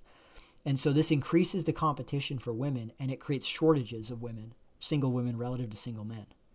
And again, you don't have to believe that every 28-year-old is getting with a 21-year-old or something, because you don't need them to be you can agree that age is a negative factor after a certain point. Like maybe after 3 or 4 years of age gap, it becomes less and less attractive for women as you get the age gap widens. Okay, that's true, but that is still additional competition. You're still having more men competing for the same woman. It increases her options, and it decreases the available women for men. So there's going to be men that are left without women in that environment. And that's what the situation was in the 90s, because that was when Gen X came of age. Boomers were hanging right over top of them in this big bulge right over top of them. And then it became easy again, or relatively easy. I wouldn't say easy. It became easier in the 2000s when millennials came of age, because millennials were the babies of baby boomers. One of the terms they used for millennials was echo boomers. And the reason why is because the demographic bulge of millennials was an echo of the demographic bulge of baby boomers, because boomers had about 2 children per woman. And so they basically replaced themselves in the population. Maybe 1.5 to 2 per woman, approximately. So millennials are a slightly smaller generation, but they were still large compared to Gen X, which was maybe 60% the size of millennials. So they then had the opportunity to double dip if they could, and millennial men in the 2000s didn't experience that much competition. But then we get hit again with Zoomers coming up underneath the millennials, and you end up with the same situation that Gen X had in the 90s. And unfortunately, there doesn't seem to be a way out of it at this point, because unlike the boomers that at least replaced themselves, millennials are not doing that. Millennials did not form families for to a large extent. So Gen Alpha, which is the children of millennials, they're going to be a significantly smaller generation. There's not going to be women to poach from in that generation. So we could actually be seeing bad demographics for boys baked in from Gen Z onwards, I think. Even if areas with more women, it's harder for men to get laid. Well, the problem is the areas with more women tend to be cities, right? And they tend to be big cities as well. And the problem with that is there's another effect with big cities where there's a magnification of looks as an important factor in bigger cities. And that's because, when there's a larger concentration of people in a smaller area, that means that there's going to be, in absolute terms, you're going to have more very attractive people. And the very attractive people are going to be more extroverted by nature because they're used to a lot of positive feedback for their looks, right? So they're more inclined to go outside and to, be extroverted. And therefore, they get seen around in public more. And this intimidates people that are less attractive. And they stay inside more.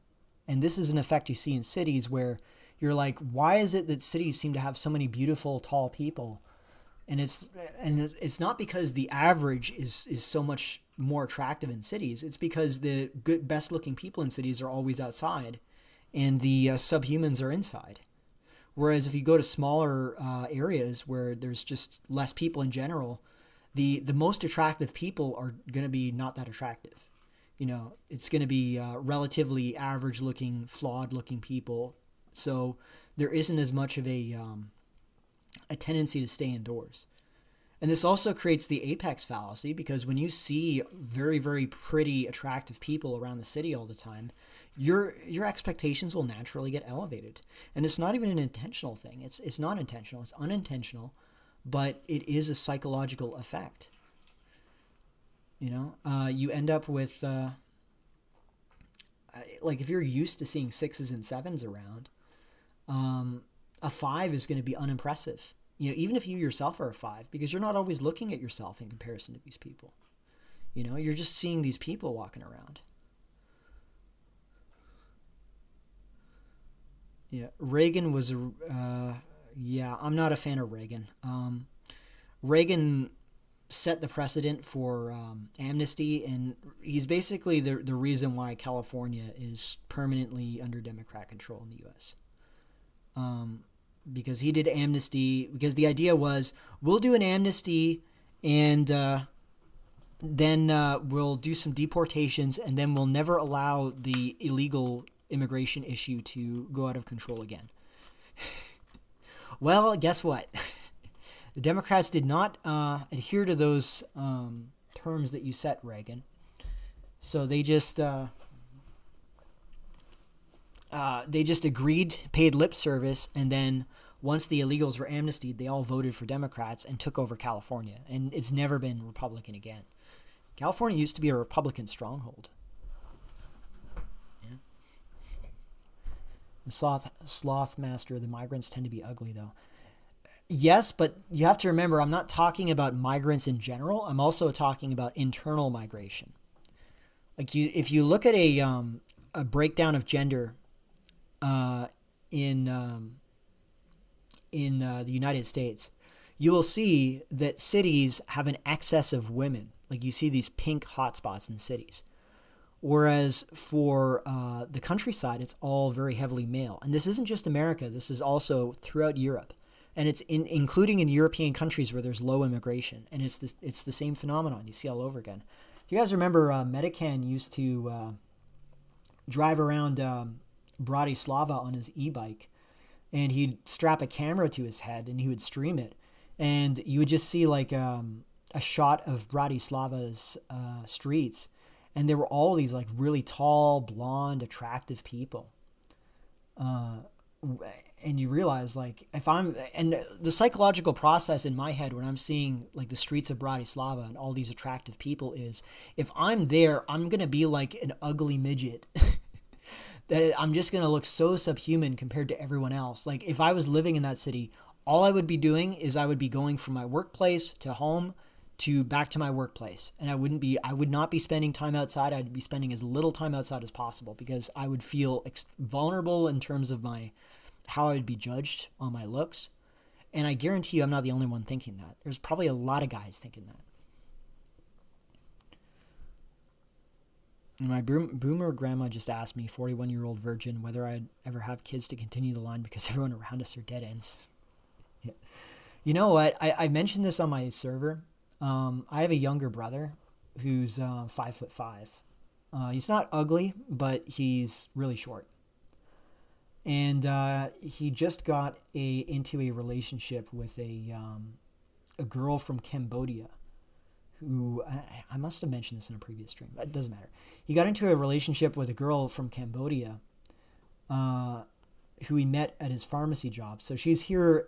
She apparently has permanent residency, and her parents are here too. So as far as we know, there's no motivation that's ulterior. But my mother is actually super excited. And, you know, I remember one time, like I would say 10 years ago, when I was having this conversation with her, I was sort of talking about, you know, if I were to go to different countries. And my mother was quite annoyed at the idea that I might go to an Asian country, let's say.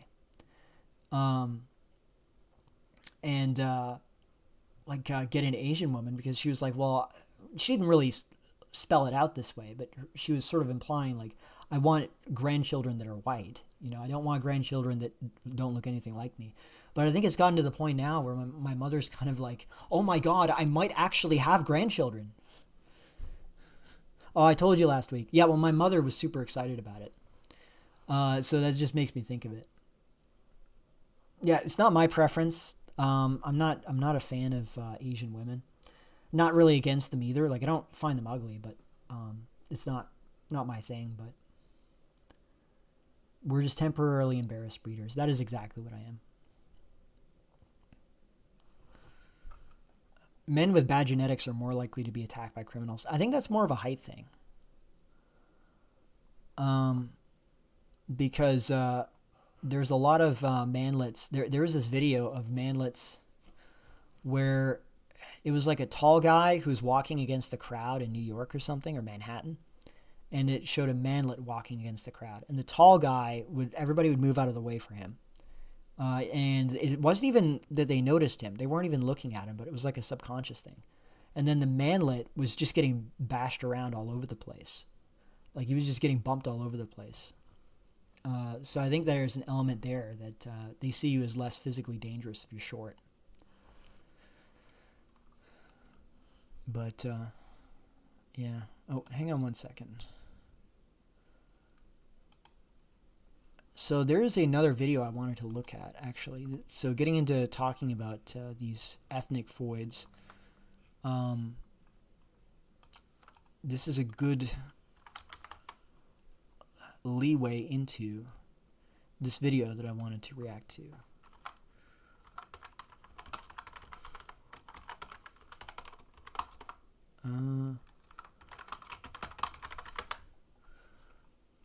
And it's really funny because, well, I'll explain as we go through it.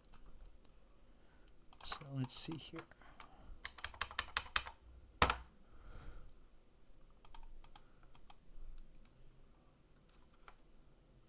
Okay, is that coming through?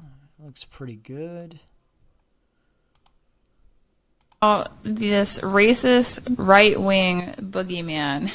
So we're talking about these trad communities, and we're talking about the right wing, and the left, their perspective is that there are racists on the right wing. And I'm not going to pretend like there aren't. It just, to me, I think people care way too much about racism. I have a multi-ethnic family. My perspective on racism is I just want to know what it is, how it works, so I can work around it, because I don't want it to prevent my success at all. And it just never really bothered me that much. Like, I'm more offended by being called right wing than I am offended by being called any slurs that are in reference to being Latina. That's just where I'm at. Because anytime I've been reduced to right wing, I'm like, you really just want to tell me screw you. Like, that's really what you want to do. And when it comes to, you know, these extremist fundamentalists, this movement, because the tradwife situation is often referred to as a movement, there's no charters. Like, this is just a bunch of sociopathic, neurotic, and narcissistic people that are on the internet that the algorithm gives engagement to. And so that is the boogeyman that is there. And it's just online. I haven't seen a movement of tradwives in real life. I have seen, you know, some very few, some traditional conservative women that will argue at a local school board, but that's about the extent of this movement. It remains electronic. It's also why I don't really care much about people think that there's the danger of the incel. They're just going to go mad. They're going to do horrible things. Like, most of them they're not going to do nothing. I don't even know if they're going to leave their house. So, yes, would you like to address this? Okay, we just got clocked, guys. They just clocked us. Okay. What's interesting about this video is that these are two chicks. I don't know about the mulatto-looking one. I think she's Puerto Rican or something. But the woman on the left, she's interesting. Okay, she's called Megha Verma. She's a Leaf, actually. She's one of us. She's one of our people. And what's fascinating is she's made tweets. Like here, there's a tweet I'll pull up. Hold on one second here.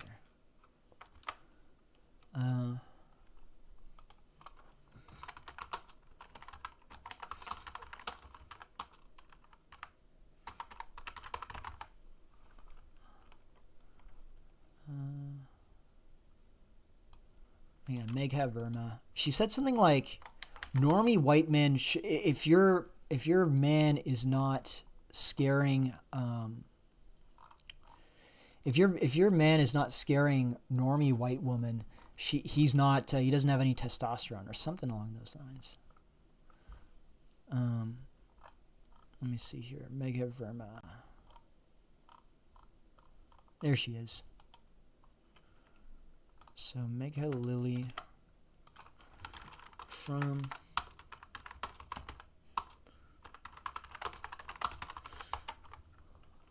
let's see here. She'll say things like this.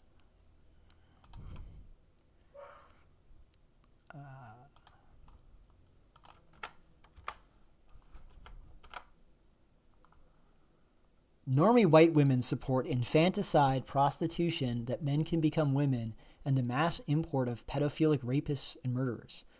If you're defending them right now in the replies, just know you are morally bankrupt.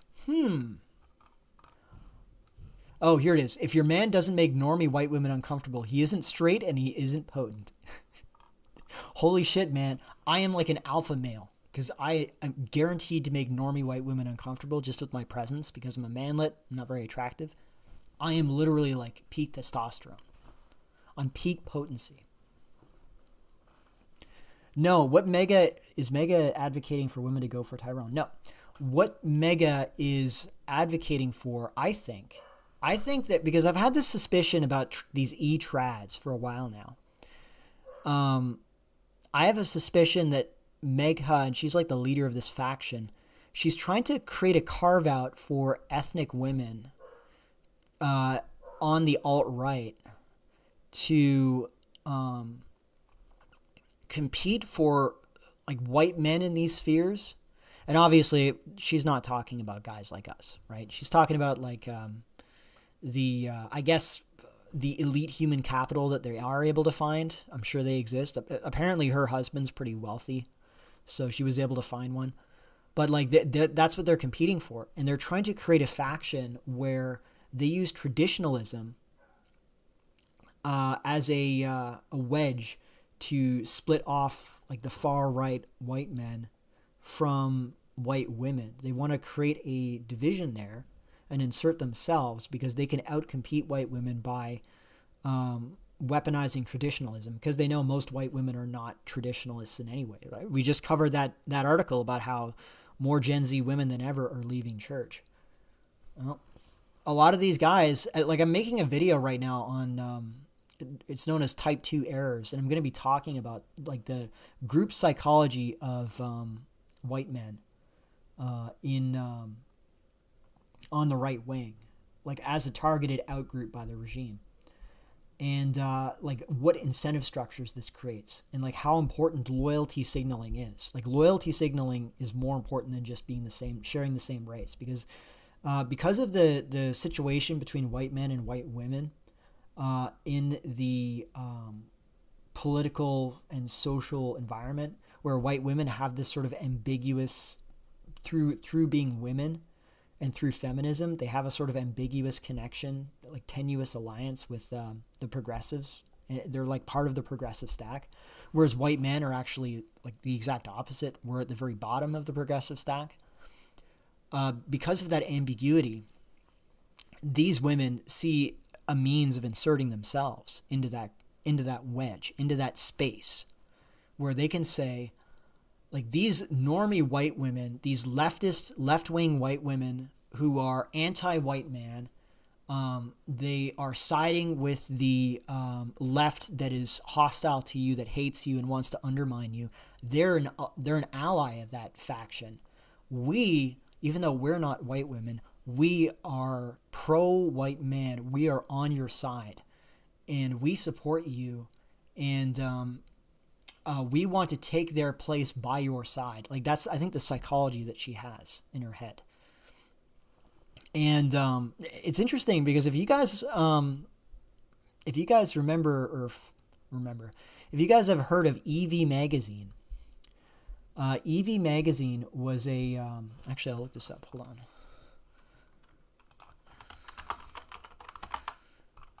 EV Magazine, here we are. So it's these guys. So EV Magazine is like this traditionalist coded. It's sort of, it kind of like walks the line between somewhat modernistic, where it's like women can have careers and be successful in their careers, to also being like women can be tradwives in the sense of like traditional femininity and like wearing dresses and being pro-family and being like pro moral values, traditional values, conservative, like social conservative values. Like they're kind of walking the line on that. But it's interesting because this woman is who runs it, her name is Brittany Hugo Boom. And I remember first thinking, like, that's a weird name. I never heard Hugo Boom before. Apparently that's her husband's name. So, okay, she is trad enough that she's taken her husband's surname. But then when I looked into it, Brittany Hugo Boom, her actual name is Brittany Martinez. She's a Hispanic woman. I think she's like a Colombian or something. And I remember following this. There was this, because they did this like op-ed about sexuality, where it was like the EV Magazine's take on positive sexuality in the context of traditional values or whatever, something like that. But they used this sort of really weird, like almost like a porn star-ish looking woman on the front page of the magazine. It was like the sex edition or something. Actually, I think that's what it was actually called. EV Sex Edition. Let me see if I can find it here. EV Magazine, Sex Edition.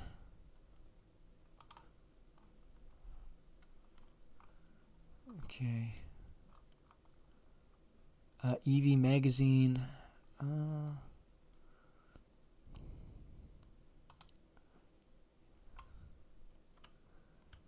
Here we go. So it was this one here.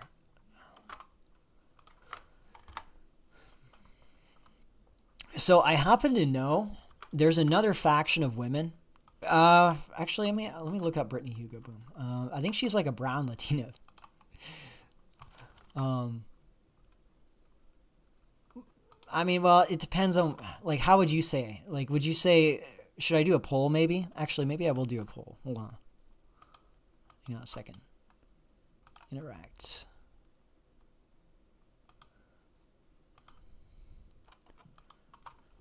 Is Brittany Hugo Boom / Martinez brown or white Latina?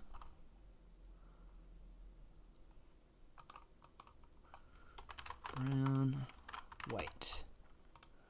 Okay, let's do it.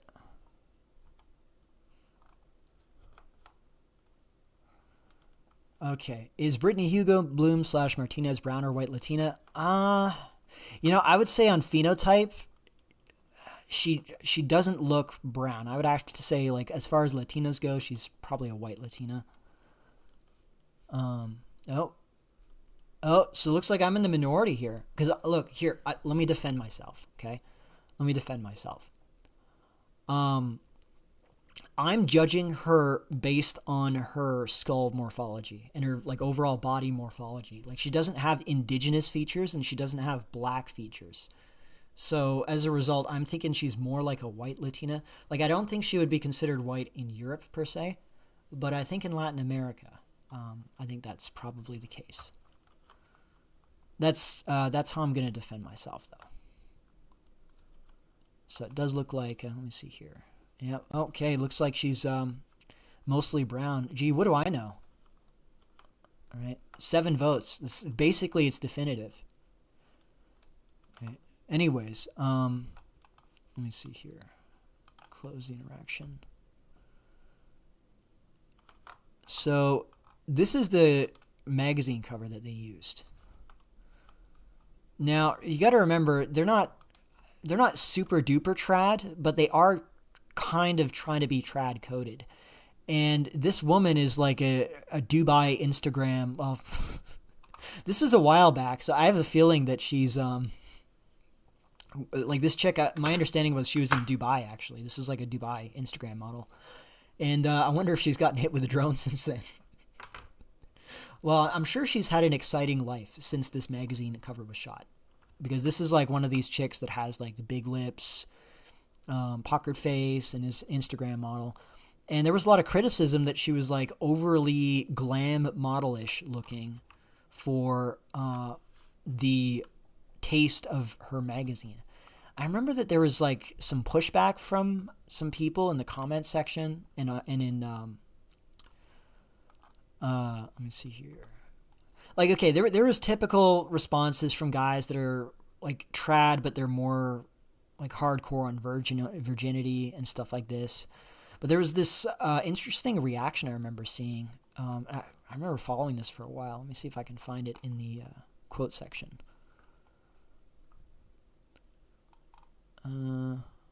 Strung between two extremes, wrapping sex in layers of shame and guilt, or stripping it all of meaning and depth.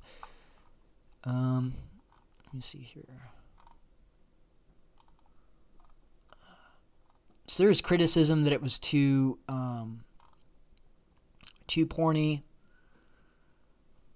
and there was this white woman who quote tweeted and criticized her. Let me see. Oh, maybe it got taken down. Oh, that would suck if it got taken down.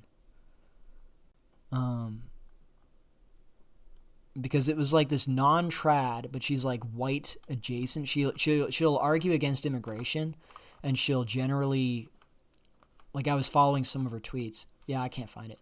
So she got into this argument with this woman, Brittany Hugoboom, and she got like super personal about it. She was like attacking all of their looks. It was this woman and a couple other women, and they were like white women that are considered right-wing but not conservative, I guess, because they're not. But it's interesting because this struck me as the exact same kind of mentality that this Megha girl has, right? Where she's like an ethnic woman and she sees her competition being white women, and the tactic to compete with white women is to out-trad them and to lower their status through associating them with promiscuity and whatever. You know, I'm not making a judgment call on whether white women are good or bad here. I'm calling it as I'm seeing it in terms of how these women are acting, because I find this a lot more interesting. Anyways, I'm gonna go ahead and keep watching this video. We'll play this video for a little bit. This right-wing racist boogeyman.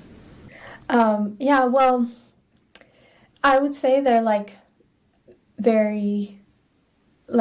very parochial people that live in a certain type of community and they feel threatened by outsiders.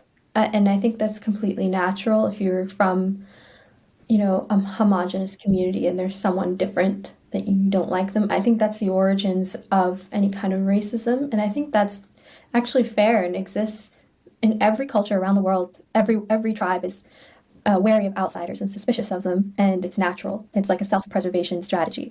And another one is, marrying within your culture. That also makes total sense, because when you are marrying someone, you need someone to understand the way that your mind works, the biases that you have about the world, that you have in life. a time with marriage becomes a lot of race, because culture and race are inextricably linked, but not completely. And that's where I think a lot of these right-wing parochial like troglodytes miss out, because they're forgetting the fact that we don't live in cultures that are barred by stone walls between them. People can immigrate, they can move to different countries and grow up in a place that's completely different than their ethnic cultural roots, and therefore they can have multiple cultures. They can have, there's something called a third culture kid.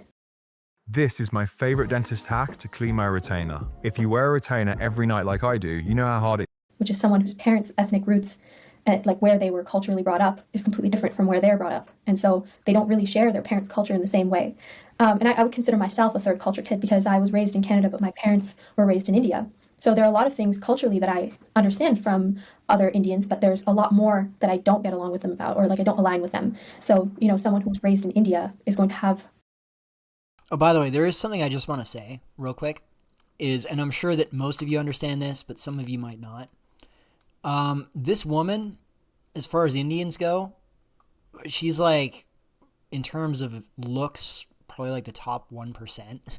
Like the vast majority, and I'm not even saying that she's especially gorgeous or anything like that. I mean, I'd say she's pretty, but vast majority don't look anything like this. I'm sure you know this, but one of I think the major complaints, like in addition to the problematic behavior from Indians, is that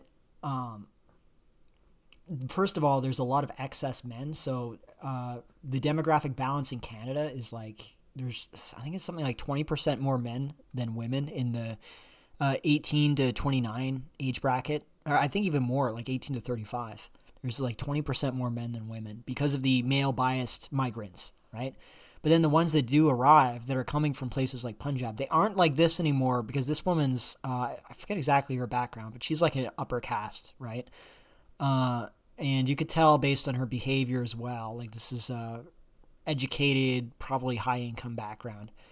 Vast majority look like, I would say the comparison is kind of like how you have castizas that are like 3/4 white and they just look like slightly exotic white women, versus the tortas that you're getting out of Guatemala, and they're like 5 feet tall and 300 pounds, and they're like shaped like a bowling ball, and they just sort of roll around instead of walking, and you know what I mean?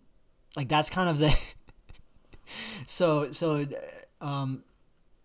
vast majority of Indian women do not look like this. I don't know why I felt I needed to point that out. I'm sure you all know this, but I just had to say it. Like I have a personal look. I'll say this: I have a personal bias against Indian women for non-aesthetic reasons. Like my personal experiences with Indian women, I found them to be insufferable.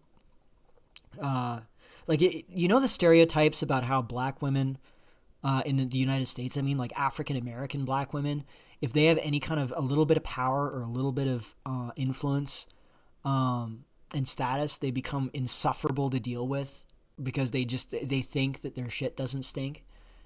Indian women are like that, but like twice as much. And it's worse because in many cases they are able to get into positions of power and positions of high prestige on the basis of merit because they do have the IQ for it. Whereas in the case of like African American black women, you're going to be dealing with some of them that get like a master's degree in gender studies or some nonsense because of DEI, but like you will actually have like Indian women that are nephrologists or that are radiologists or whatever, and they will just behave like they are aristocracy, and they're just completely like repulsive to deal with on a personal level. Like I have to say, like I think women in general are worse when it comes to status signaling. Like if a woman has a high status career, she's going to be more insufferable by far than a man that has a high status career, because men, there's a certain sense of, I don't know what it is, but like we have more of an awareness of the perception of that than women do. Whereas for women, it's like, I remember when I worked IT at a hospital, I remember having to deal with, there was like an old doctor, male doctor.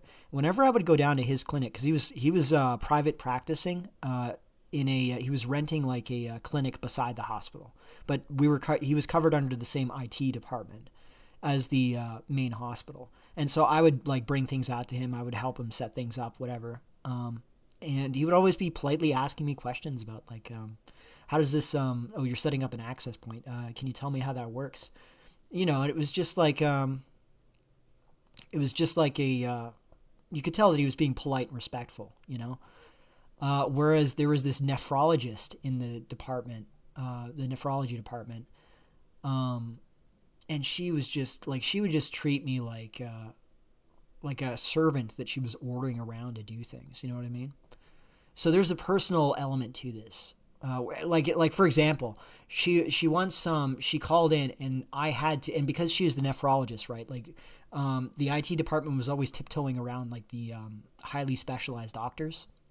So if they asked for something, we would have to do it. And of course, because I was at the time I was the lowest rung on that ladder, I was the guy that had to run up the flight of stairs to deliver a new keyboard to her because she felt like she needed a new keyboard. Not because there was anything wrong with the old one at all, but because she felt like it was too old and she wanted to get a new one. And, like that sort of thing, you know? And ever since then, I've had a personal animus against cheetahs.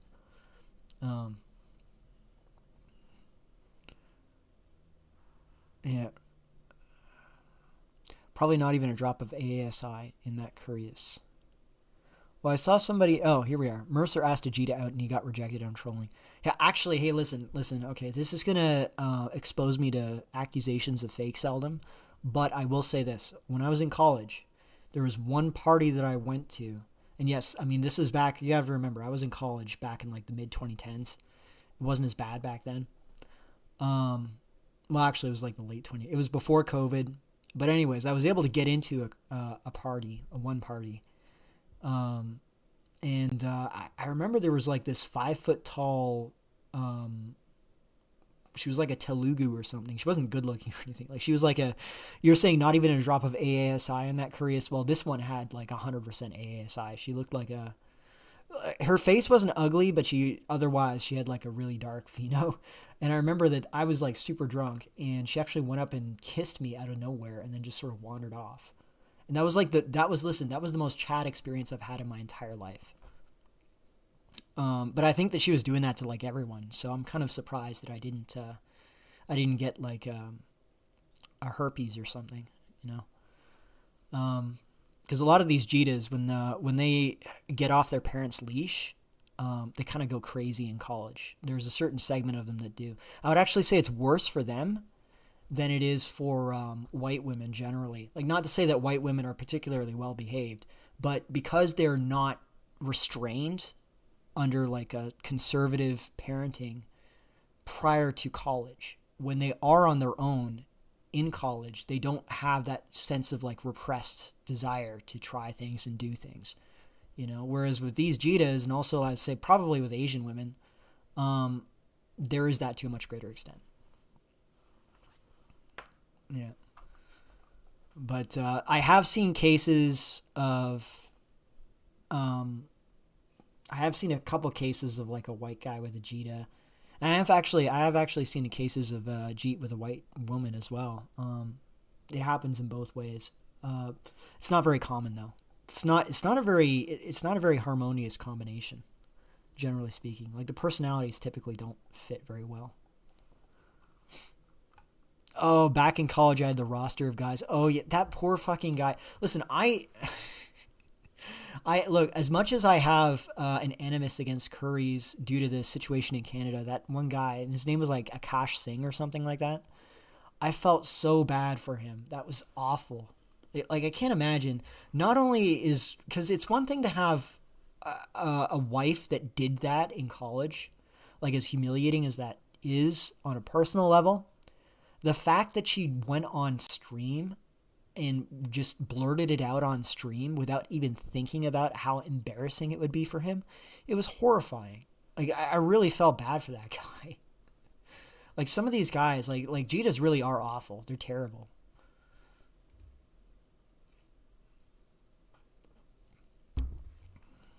Anyways, let's keep going with this.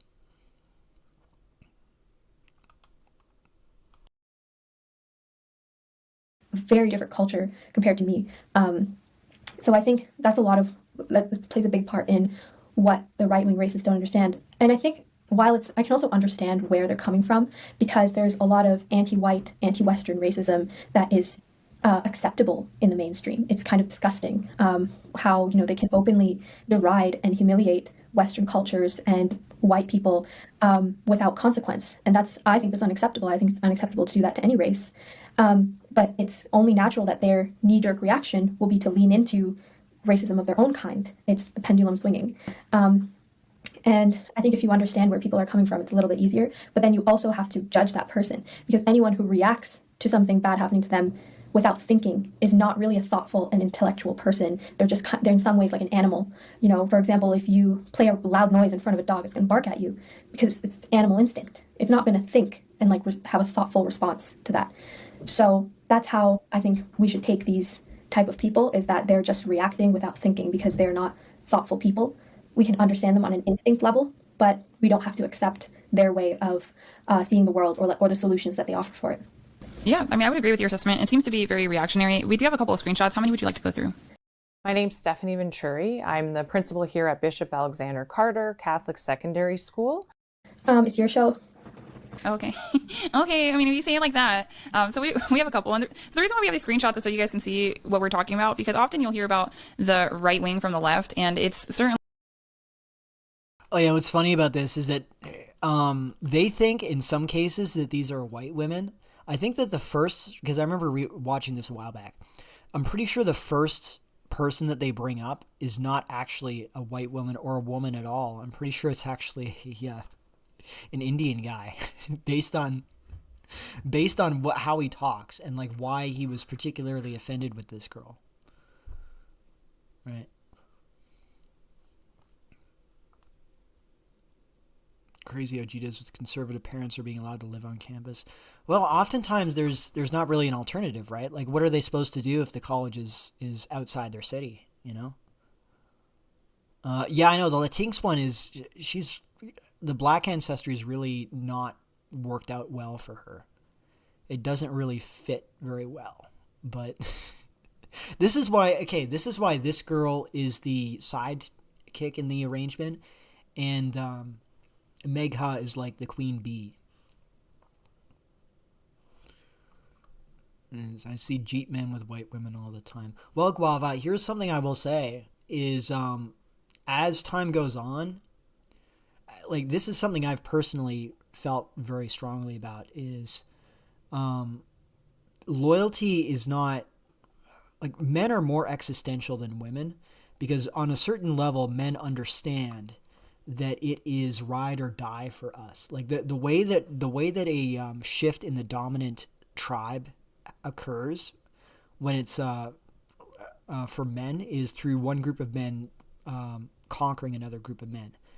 Okay, and what that typically results in is the women from the conquered tribe will be absorbed into the conquering tribe, but the men will just get massacred. And the men don't typically survive. So for men, this is why, by the way, like when I've talked about Carl Schmitt and I've talked about political identification and politicization and what a political community is, the reason why it's always men and pretty much only men that become politicized is because we have this existential element. We understand that a political conflict will lead to, we're psychologically preparing ourselves for mass violence between groups of men. Whereas for women, it's much less existential. And they also tend to, and this is why women are behaving in a much less alarmed way than men are in terms of demographic change. But also, as I said, I think as time goes on, there's at least a significant segment of them will begin to think, my group of men are becoming marginalized and they're becoming weaker and they're losing dominance in the society. I should conform to the emerging dominant group. And this doesn't necessarily happen all across the country in a singular way. But for example, let's say that you're in Brampton, Ontario, okay? Brampton is dominated by Indians. It's politically dominated, controlled by Indians. It's economically dominated and controlled by Indians. In that circumstance, you are going to, as a woman, you're going to perceive Indians as the ones in control of the society, and whites are kind of dependent on them for economic activity. Like if you're a white guy, you're probably going to struggle to compete in businesses with the Indians because of how ethnocentric people are, like Indians are, when it comes to business, right? They don't just pick the best business, they pick the best business that's run by their community. So most of the white men that are still left in Brampton are probably like wages of some kind. They're dependent on Indians for their paycheck, and the women perceive this.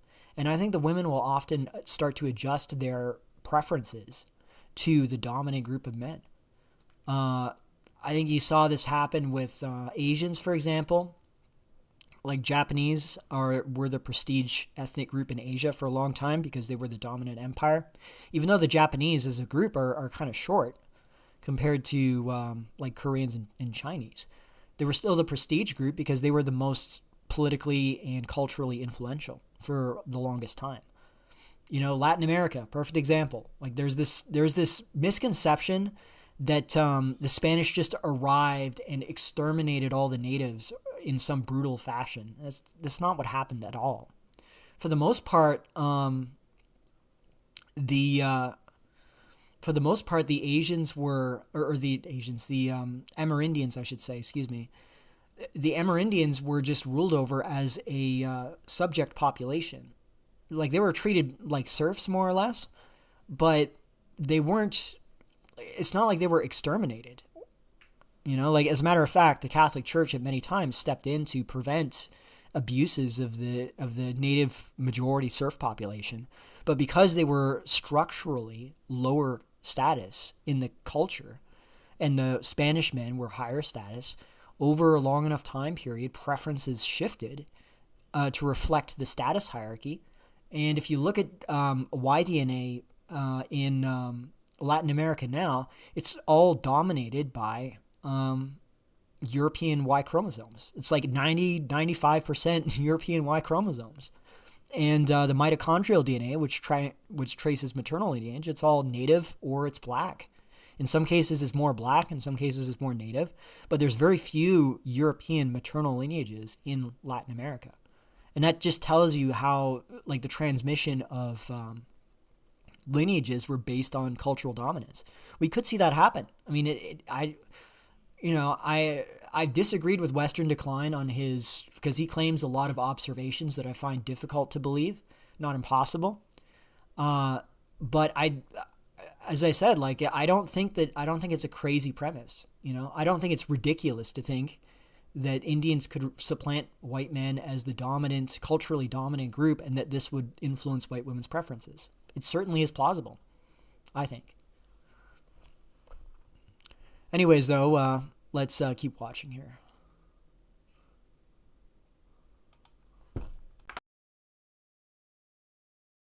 Apparently, it never really rooted in somebody's experience. It's mostly just their commentary. So this is the right wing that everyone is afraid of. It's just racist housewives with a lot of time on their hands. And that's if these are even women, because this interesting thing happens online as a phenomenon where there are men that will cosplay as women. I can tell because I've been working in social media for about 2 years and I have a YouTube channel where I have live streams. So I can observe where people really want attention. And this would be the men that are cosplaying. They really want attention. So they'll make these big grandiose stories about what's going on in their personal life on a YouTube chat live stream. So I've made it a point to try to hide those people. But this is what I mean by the algorithm will push the sociopathic, the narcissistic, and the neurotic on you. And this can be a Christian too. Christians are not immune from these pathologies. I mean, it's not to pathologize everyone that's on the internet. And I'm okay with putting their names, their Twitter handles out there because these are typically anon accounts. So the likelihood of anyone even caring or looking into it is very slim. I would tell you to attack the ideas, not the person. If you feel a need to address anything, I would say that it's much ado about nothing. There's nothing that you can really do to communicate with people online. I think that's going to influence their thought. Although I try very diligently online. So this is one person who is providing commentary on Mega's marriage. So there's context here. So Mega is in an interracial marriage. Her husband is on the light skin side of things. And this person comments, this is part of the tradwife Twitter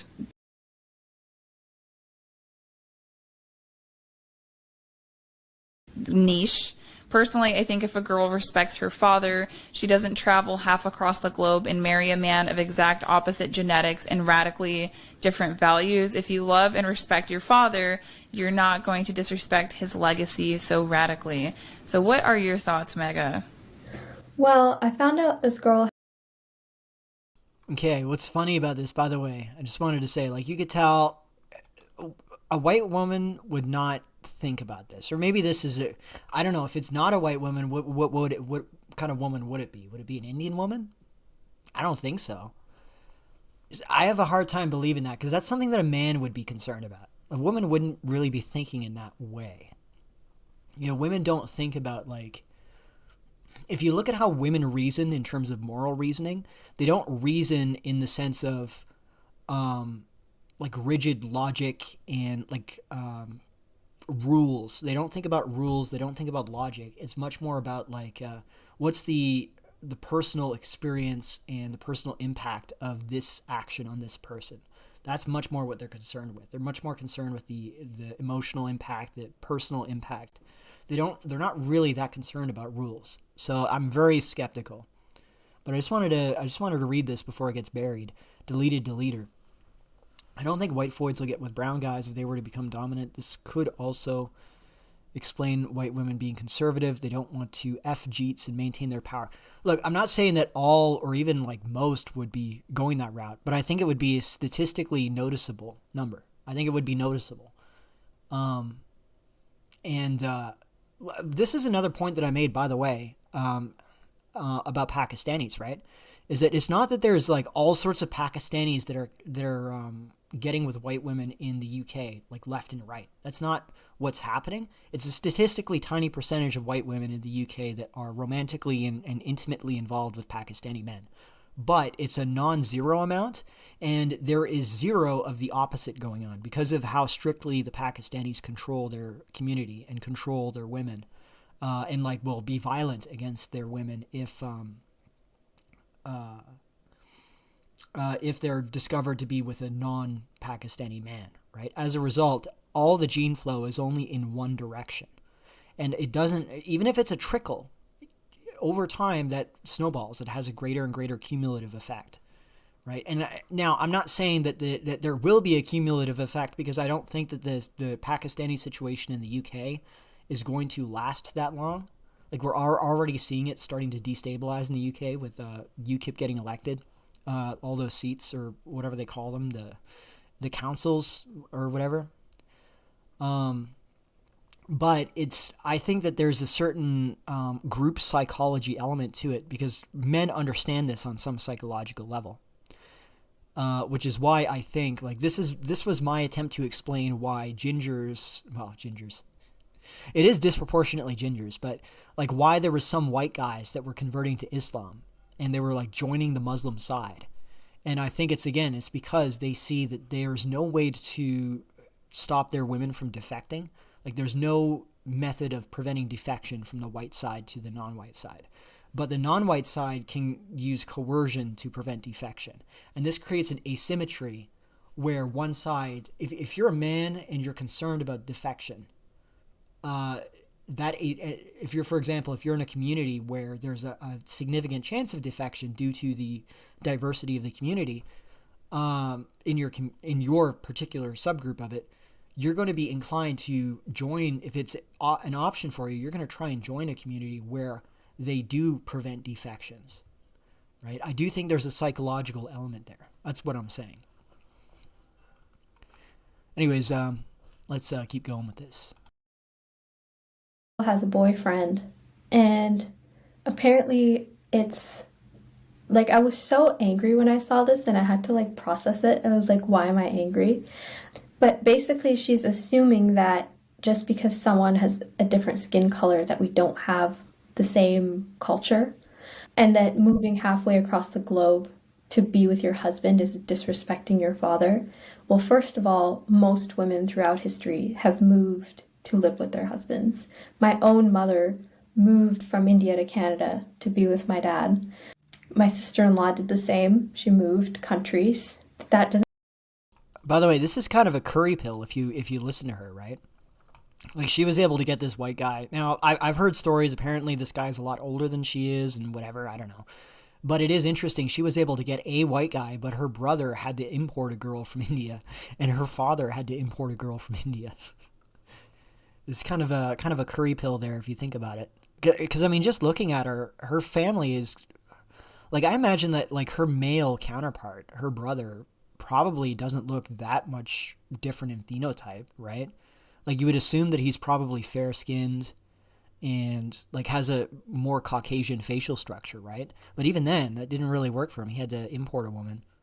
And obviously, look, like the general impression you would have is like, okay, maybe he was able to date, because I know this is the case with Middle Easterners, by the way. Like I grew up around Lebanese Maronites, and the way that it would work for them is they would date the local women, like they might date a white woman, but when it came time to marry, you dumped that girl and you imported a girl from back home because your family would not tolerate a white woman as a daughter-in-law. It's just they wouldn't accept it. I know that the Lebanese did that. Now, we know that this is not the case because Megha here is married to a white guy. So if that were the case, she would not be married to a white guy, period. So her brother must have not been able to attract a white void in his case in order for him to have imported a woman while she was able to find a guy. It's just kind of an interesting curry pill there, I suppose, if you're looking for those. Anyways, let's keep going. Doesn't mean they hate their fathers. I think it's a very strange idea. It's kind of reaching. And another thing that, she's assuming that my father and my husband have completely different values. But then if they did, why is it that, they would get along? Why is it that my husband would ask my father's permission and get his approval? It's assuming that just because you're different skin colors means that you have different values is inherently racist. And as I just wanted to say, not having any kind of mate guarding instinct for your women is very much a white-coded thing if you think about it. So they are actually a very assimilated Indian. Like her father is obviously very assimilated into Canadian culture if he's like willing to hand his daughter off to like some random racial stranger, if you think about it. Anyways, let's keep going with this. As far as like legacy goes, or like disrespecting his legacy, I think it's a far greater disrespect to your father's legacy if you don't marry a guy and just live with him, or like don't have a respectful relationship. I think the reason that she or people like her say things like that is because, as we said in the beginning, they can't handle someone else's joy. And seeing like someone actually live out the fairy tale they wanted is like causes a lot of pain for people who don't have that or can't, or think that they can't have that. So she's playing the race card because, well, that's all she can do. That's the only thing that she can pick out from it that she thinks would be an acceptable argument when it's not. I think. And I just wanted to read a comment here. In the UK, there is an epidemic of Bangladeshi men seething about their women dating outside their race because Bangladeshis are shorter. Halo for the void, phalo for the man. Yes, so the Muslim communities are kind of interesting because Islam is it's not an ethnic religion, of course. Like it's a very evangelical religion in the sense that they try and convert others, bring them into the ummah, as they call it. And it's like tribalism in the sense that Jews, or for example, like ethnic Christians, like Maronites, for example, the example that I brought up, that sort of thinking is very much discouraged among Muslims. And I remember there was this video of they were interviewing Muslims in a mosque in some part of the U.S., I think somewhere in Michigan, I think, or something. And it was like, like, how there's the Creatura memes about Amerimuts, that they're all sort of a hodgepodge mix of God knows what, and they're all these sort of horrifying abominations. Like, obviously that's a meme, right? But in this case, you would have like all of these mixed and matched, like you'd have like a Pakistani guy with like a Moroccan girl, and you'd have like a Bengali guy with a Iranian girl, you'd have like an Egyptian guy with like an Indonesian girl. Like it was all like a total creatura a blending of all these different ethnic groups of Muslims. And there was another video. Actually, I'm going to see if I can find this, because there was another video I remember of this Bangladeshi woman, and she was like bragging about, or she was like mocking her brother for being short. And like she was comparing him to these other ethnic groups of Muslims. Like she's like a Bangladeshi American, I think. And she was like making these negative comparisons to Pakistani and Iranian and these other Muslim groups. And I mean, I can actually sympathize a lot because like I'm a manlet myself. So I was actually rather on his side on that, in that sense. Let me see if I can find it. Let's see here.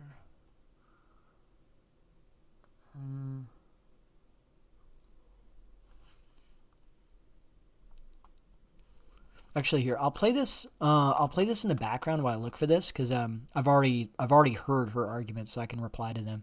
But I'll just play it for you guys. A pretty balanced perspective on racism. I don't think you can get rid of it. I think it's something that's natural within us. I know that we elicit more oxytocin toward people who happen to look like us. And also we live in a globalized dating marketplace. I'm also in an interracial marriage.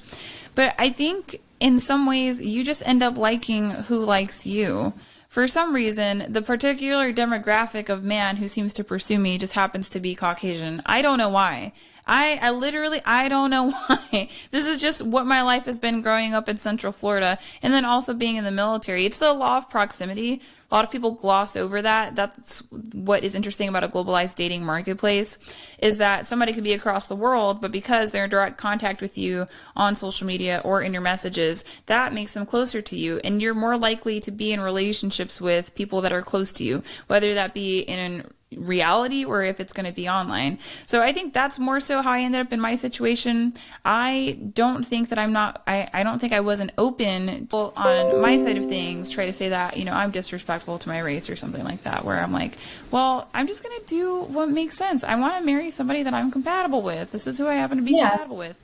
So I have another. Far more important is to marry the right person. It's like, you know, it's like she's saying that you have to marry within the race. It doesn't matter if you get along or not. Like you have to, or it's so easy to find someone. You know, obviously when I was thinking about who I'd like to marry, it was important to me that the person I marry have, it would be like a good thing if they had the same culture, because as I said before, there's a lot of things that are just harder to communicate about your culture. But at the same time, you have to remember, like, I'm born and I was raised with two different cultures. And so there are a lot of times, you know, when you're dating, you find that the qualities that you need in someone who's compatible with you are so challenging to find as it is, that putting superficial restrictions like race just makes things harder for no reason. Agree. Open up your dating pool, guys. So I made a tweet. I'm still looking for that video. I might not be able to find it. I run into these situations where I'll see a clip from a while back and I'm like, oh yeah, I remember this clip, and then I'll watch it and then I'll just leave it where it is, and then I'll actually need it and I won't be able to find it, whereas I just stumble upon it when I'm not looking for it. It's very irritating. But anyways, I was gonna say, it's this particular woman, you can actually clock that she's some kind of Dominican mix, and I'll see if you guys can guess why she's clockable as a Dominican, because I know that there's some Dominicans watching this and some people that know Dominicans watching this. I'll see if you guys can figure it out. Just because my experience with racism, again, I just happen to think that it's much ado about nothing. That's my perspective. At the end of the day, most people that are minorities are going to find ways to be successful in spite of the fact that racism exists. But this is why I get frustrated with the left, because they want to instead convince people that the system is going to break overnight. And I'm more so about results and solutions. I know the system is not going to break overnight. It wasn't formed overnight. So this is just me providing commentary on the fact that I am very Spaniard, and apparently my paternal grandfather was very racist. But we live in a globalized world, and people are going to have babies with who they want to have babies with. So I made 2 tweets, of which there's 2 responses. It's mostly the responses I'm going to analyze, but I'll read to you my 2 tweets first. So I said, my paternal grandfather was Spaniard from Spain and very racist. Eventually, he had several black grandbabies before and after his death. None of his kids have a chip on their shoulder about it. None. And that's to say, I hate when people want to make people out to be villainous for having been racist when it made perfect sense in the context of the time period. I'm not going to defend those principles or those ideals because I just think that they're not true to reality. But you'll hear people talk about like, oh, my grandparents are racist. There's no excuse for it. And they'll try to condition some 70-year-old or 80-year-old to talk in modern language. These people were born in 1930, 1940.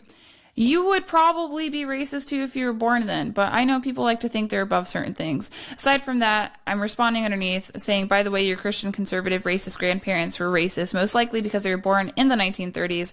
They're not special or defective. They were the standard. Relax already. We're all having mixed babies anyway, which is to say that we just have a globalized dating marketplace. So I do think that we're projected to have much more mixed race in the upcoming generations than we did before. And the rates for interracial marriage are just skyrocketing. I was going to say, it's also really interesting that the Okay, she didn't say it yet. She will get to it. So I thought she was going to say it right here, but you notice she said Spaniard. Next thing she's going to say, and this is a key tell. If you're ever talking to a Dominican, probably Puerto Rican too, but especially Dominican, if they're talking about their ancestry, they will always say, yeah, I'm white and I'm Taino, and then they'll maybe include that they're black. They always try and minimize that and avoid it. They'll mention it at like the last minute. And she does this too. She's like, I'm Spaniard and I'm Taino and I'm also a little bit black. It's really funny. That's one of the ways you could tell Dominicans, you know. And listen, no hate for Dominicans. They're like they're our finest soldiers in the front line for the Great Aryan Revolution, but they are known for doing that. It's pretty funny. We all love our Dominicans. But yeah, no, this isn't really correct what she's saying as well. Obviously, she's being polemical. The rate of interracial mixing is fairly stable, actually. It seems to be stabilizing around 12%. But the problem is not so much the mixing rate, it's actually the fertility rate. Because if you have differential fertility, let's say that you have like Hispanics that are having 1.8 children per woman, and you have whites that are having 1.5 children per woman. You don't need that much mixing. Just over time, because you already have a below replacement fertility, if you remove like another 10 or 15% of the available women out of that pool, and they're having non-white children or mixed race children, that's further reducing the next generation of whites. So really what you're going to see, what I think is going to be most shocking for a lot of Americans, is how fast the demographics are going to transition. And it's not going to be due to mixing per se. It's going to be more so due to the loss of whites, that opportunity cost loss, basically, of the whites that would have been born from white women or white men for that matter. But instead they had children with a non-white person, and therefore they denied that opportunity to have a white kid. And that's actually where most of the demographic change comes from. It's not that suddenly everybody is mixing at once, right? That's not really what happens. Anyways, let's keep going. Let's get racism doesn't really come from, like my husband who wants to marry me and accepts me for my whole identity. It comes from like a third random white girl on the internet who's mad about it. Like how like sad do you have to be to inject your racism into someone else's interaction? It's like different if, for example, you don't want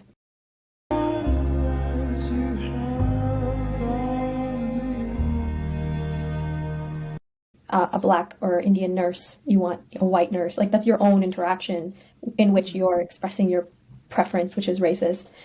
Or like, if you're dating, if she said, I would never want to date outside my race, I actually would have no problem with that sentence because that's her choice and what she wants to do is fine.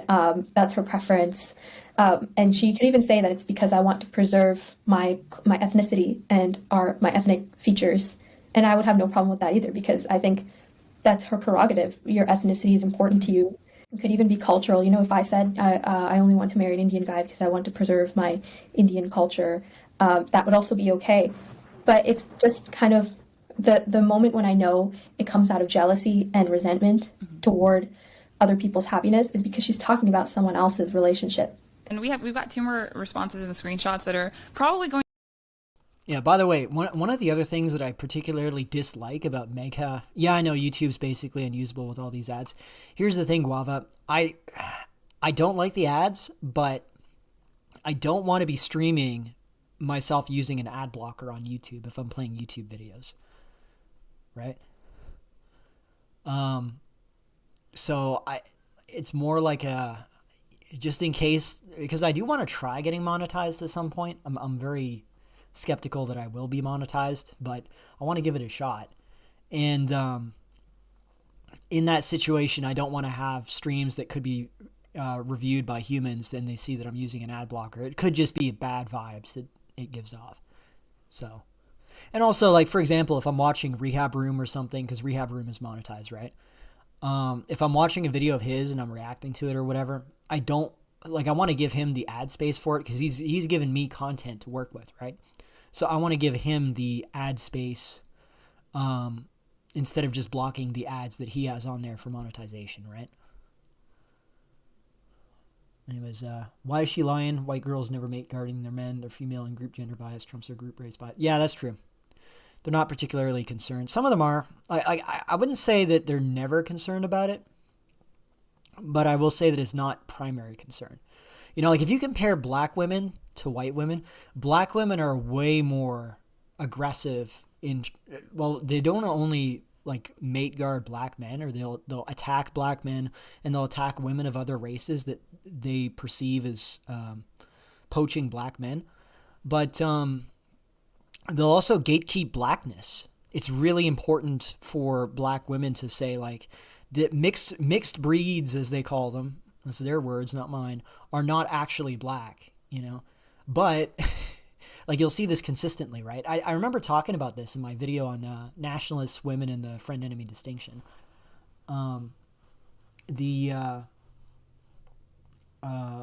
Black women will be first in line to start denouncing mixed race, like mulatto women, as not actually being black. But then if you actually watch their revealed behavior, if they find a mixed woman who's descended from a black woman, a good example of this is Meghan Markle. They fucking love Meghan Markle. They all love Meghan Markle. They will ride that chick to the moon. Like black women are like the number one cheerleaders of Meghan Markle. And the only reason why, because she is just as mixed as any other mixed race. If anything, like her features are less black in terms of her facial structure than a lot of biracial mixed race, like mulatto women, right? Usually they have more of a Negro black facial morphology. In her case, she has more of a Caucasian facial morphology. So she even like looks less black than most mulattoes. But because her mother is black and it's not her father, they love her. They love her. But anyways, let's keep going. Going to be very indicative of what you just stated. I think it's going to illustrate these things perfectly. Man, sometimes I wonder, like, are people really that dumb? Imagine if Ariel had said, like, sorry, I can't marry you, Prince Eric, even though you're the love of my life, because I have to stay right next to my daddy my whole life because I love him. Like, that's her, like, what she's implying. Oh yeah. Oh yeah. I mean, it's your prerogative. Like, it's totally fine if you want to do that. It's just you don't have to project these things on other people's relationships. Right. So we have another screenshot. So this is in response to one of my tweets, and this woman responded 2 times on 2 separate occasions.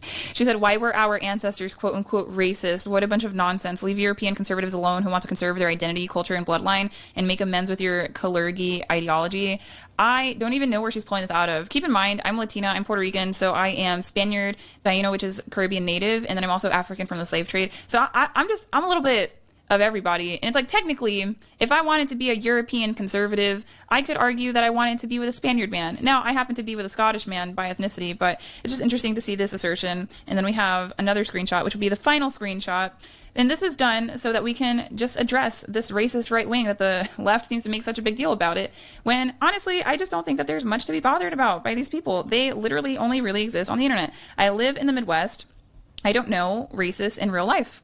And I'm supposed to live in one of the most racist parts of America. I just don't really know a whole lot. Nobody wants to hang out with racists. That's the other thing too. Like, when people complain about racists or narcissists, it's fun, right? These people are a little bit insidious, but the reality is that they probably live very lonely lives. And if they do have a social network, it's with other mentally ill people. So this person responds again. "So by your logic, 100% of our ancestors were racist, and suddenly today's generations should betray their ancestors and start this new concept of race mixing. If our ancestors used this logic, Europe as we know it and all European-based countries would not exist today." First thing I want to say, though, because you say here, would you reject the Jita in the video? Look, I happen to know this is one of the reasons why I don't like Megha. I like her in the sense that she's useful to portray the eternal Jita, right? Because she seems like sweet and cuddly. Like, she portrays herself as being this very feminine and like soft-spoken and very reasonable and whatever. But actually, if you know anything about her, she's known for being like a real witch. Like, she will steal people's tweets. She engages in a lot of skullduggery, and she's contributing to doxing campaigns, spreading rumors about other people. Like, she's actually a nasty bitch. Like, this is like a real mean girl, but she's able to package herself in this like adorable packaging that I guarantee you she's probably done a lot of rehearsals about it. But again, this is one of the other reasons why I'm very much a disliker of Jitas. There's just something about them. There's something that's just innately untrustworthy about them. Anyways, though, let's keep going with this.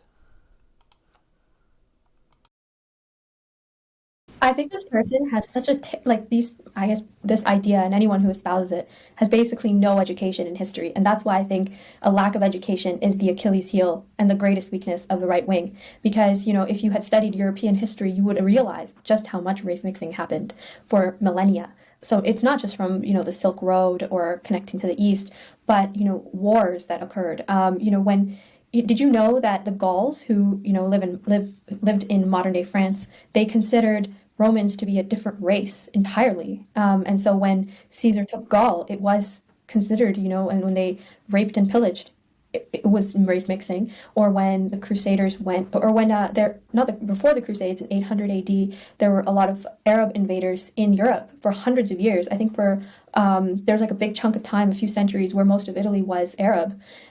They mixed, obviously, with the people who...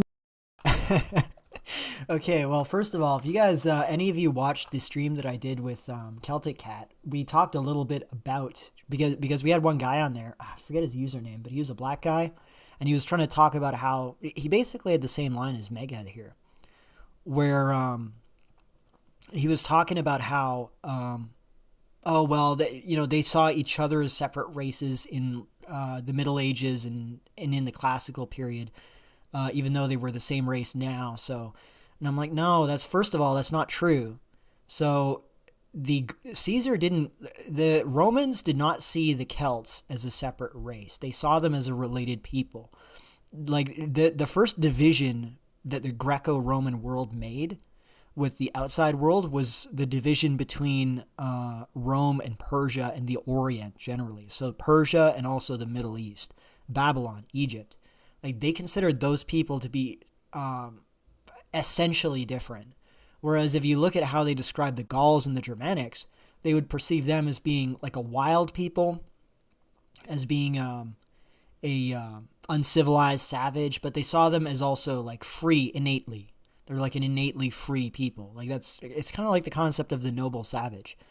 Like they saw a distinctly European, or what they would see as a European, like an element in common with them that did not exist with what they called the Eastern despotic regimes, or the Oriental despots, Oriental despotisms. And it was really that it wasn't even a distinction based on physical appearance that they made. It was a distinction based on their social norms, their behavior. Because Persia and Babylonia and Egypt, they were these centralized societies that were dominated by a god king, who and his followers or the subjects were almost like slaves to him, and the nobles were always cringing in fear. Whereas with Rome and with the Gauls and the Germanics, the nobility were almost as powerful as the king himself. The king was less of an actual powerful monarch as we understand the concept, and more as the first among the nobles, like the most powerful single noble that holds the title of ruling the domain, but he sort of rules in the name of these other nobles. It's a very different relationship. And of course this woman wouldn't know this, right? She's just parroting a lot of memes, which, by the way, this is what I think their strategy is. As I said, the strategy that she's going with here is she wants to create this traditionalism, this cultural nationalist traditionalism, but she wants to remove the racial element, or not necessarily remove it, because she wants she'll make these random posts about white men. She'll be like, oh, this is what the white man is all about. This is the essence of the white man. And she'll post a tweet of, she'll do a tweet of a guy painting something. And that'll be the essence of the white man. So she's perfectly willing to identify whiteness in a man, but she wants to obscure it when it comes to women, because that's their strategy. It's a very interesting strategy that they're playing here. And which streams are better? It depends. I mean, I wasn't on that stream for the whole of it. I think I was only on for about half of it. So I would have to say only half of the stream is good, because I wasn't present in the other half of it. So it can't have been as good as when I was present. Who lived there naturally. When the Vikings took over England and northern France, what is today northern France and Belgium, there was race mixing happening there. They considered each other different races, different bloodlines. For example, they have a very distinctive features. But when it comes to preserving a bloodline, you have to ask yourself, what is the purpose of preserving a bloodline? How does that serve you personally, and how does that serve the world at a greater level? If we're talking about saving European culture, you would do far better to preserve European culture by studying it, studying the art, history, literature, and making sure that your children know about it, and marrying someone who also respects that culture. That would be a far better service to something you want to preserve than trying to preserve some kind of bloodline or some haplotype of a gene. They don't actually think about the utility of what they're saying. They just want to, they're just angry and lashing out, and their race is the only accomplishment they have in their life. So that's where it's coming from. They don't want to do the work. Oh, I didn't realize you brought the smoke today. See, isn't that funny? So what she's going at here, she basically, I don't even remember this part, because I didn't actually rewatch to this extent. I only rewatched about half of it. And that was a week ago. Because I'd watched it once near when it came out, because it was sent to me. And then I obviously watched it again more recently, but I only watched about half of it. I didn't watch the second half. She literally said exactly what I'm describing here. Now, look, I mean, I'm not somebody who's really racially centered, I'm not, as a matter of fact, I'm kind of struggling with that psychologically myself, philosophically. This is actually, I will say this. So I'm planning a video, and I've talked about it a few times, right? And it's called the type 2 error, or that's sort of the going title. I'm probably going to make a different title. But the point that I'm stuck at right now is I'm trying to understand, how the positive perception of our collective essential identity is like really key to a man's self-worth and psychological well-being. So for example, I believe that it's critical for a man to be proud of who his people are, not just who he is, but who his people are, and that their existence is a positive thing and their perpetuation is a positive thing. Like it's an essential need for us psychologically to have that. And it doesn't matter who you are, right? White, black, whatever, Asian, whatever your particular nationality or ethnicity is. I think that that's an essential characteristic of a psychologically healthy man. And there's like an intimate, like your woman defecting from your side, so to speak. There's a certain level of the psychological impact of that is more severe and more intimate than, for example, losing a conflict with a group, or even like losing out economically, for example, like being outcompeted economically by another group. These are all things that sting, but psychologically speaking, there's something far more wounding if your own women turn their backs on you, right? And it creates this enormous hostility. I would say most of the genuine, intense, burning racial hatred that you see between groups, between men of different backgrounds, it's driven mostly by the threat of their women defecting from them, and the threat that these other groups of men represent. And I'm trying to conclude my video, where do we go from there if we assume this is correct? Because my goal is I want to figure out a way that we can coexist without this hostility and this hatred, because it's so counterproductive. But at the same time, you cannot do that just by mixing everyone together or throwing everybody in the same pot and just hoping things work out, because that's obviously not what happens, right? Because human psychology just doesn't work that way. So that's actually where I'm stuck at right now. I'm trying to figure out where I'm going with that. But no, I do kind of agree in the sense that just having pride in your DNA, knowing that knowing that I'm part French and making that my identity without knowing anything about France or French history or French culture, that I think would be really dumb, and I think this is why white identity in the US, whiteness as an identity, is so hollow and it just doesn't have anything, any essence to it, because there isn't really, if you talk about ethnic French, and we're talking including the genetic identity of you're descended from the Gauls and the Britannics, you're descended from the people of France genetically, there is a lot of content to that element, right? You are, you can then look back on your own history. You can look at the achievements of your people collectively, the great men of your people. But if we're talking about white people, I mean, yeah, I guess you could include the entirety of Europe. But you yourself, if you're a white American, you're only descended from a certain number of people, right? Or certain number of portions of those. So you might be part Polish, part German, part English. Okay, if you just say white people, you're covering all of Europe. I think that's not that's too broad, and you can't personally connect with that. But obviously, I personally don't think that she's concerned about that. Her tactic here is what I described. Her tactic is, we want to de-emphasize race and make it all about the cultural identity of Europe. And she said something very important there. Let me actually zoom back a little bit.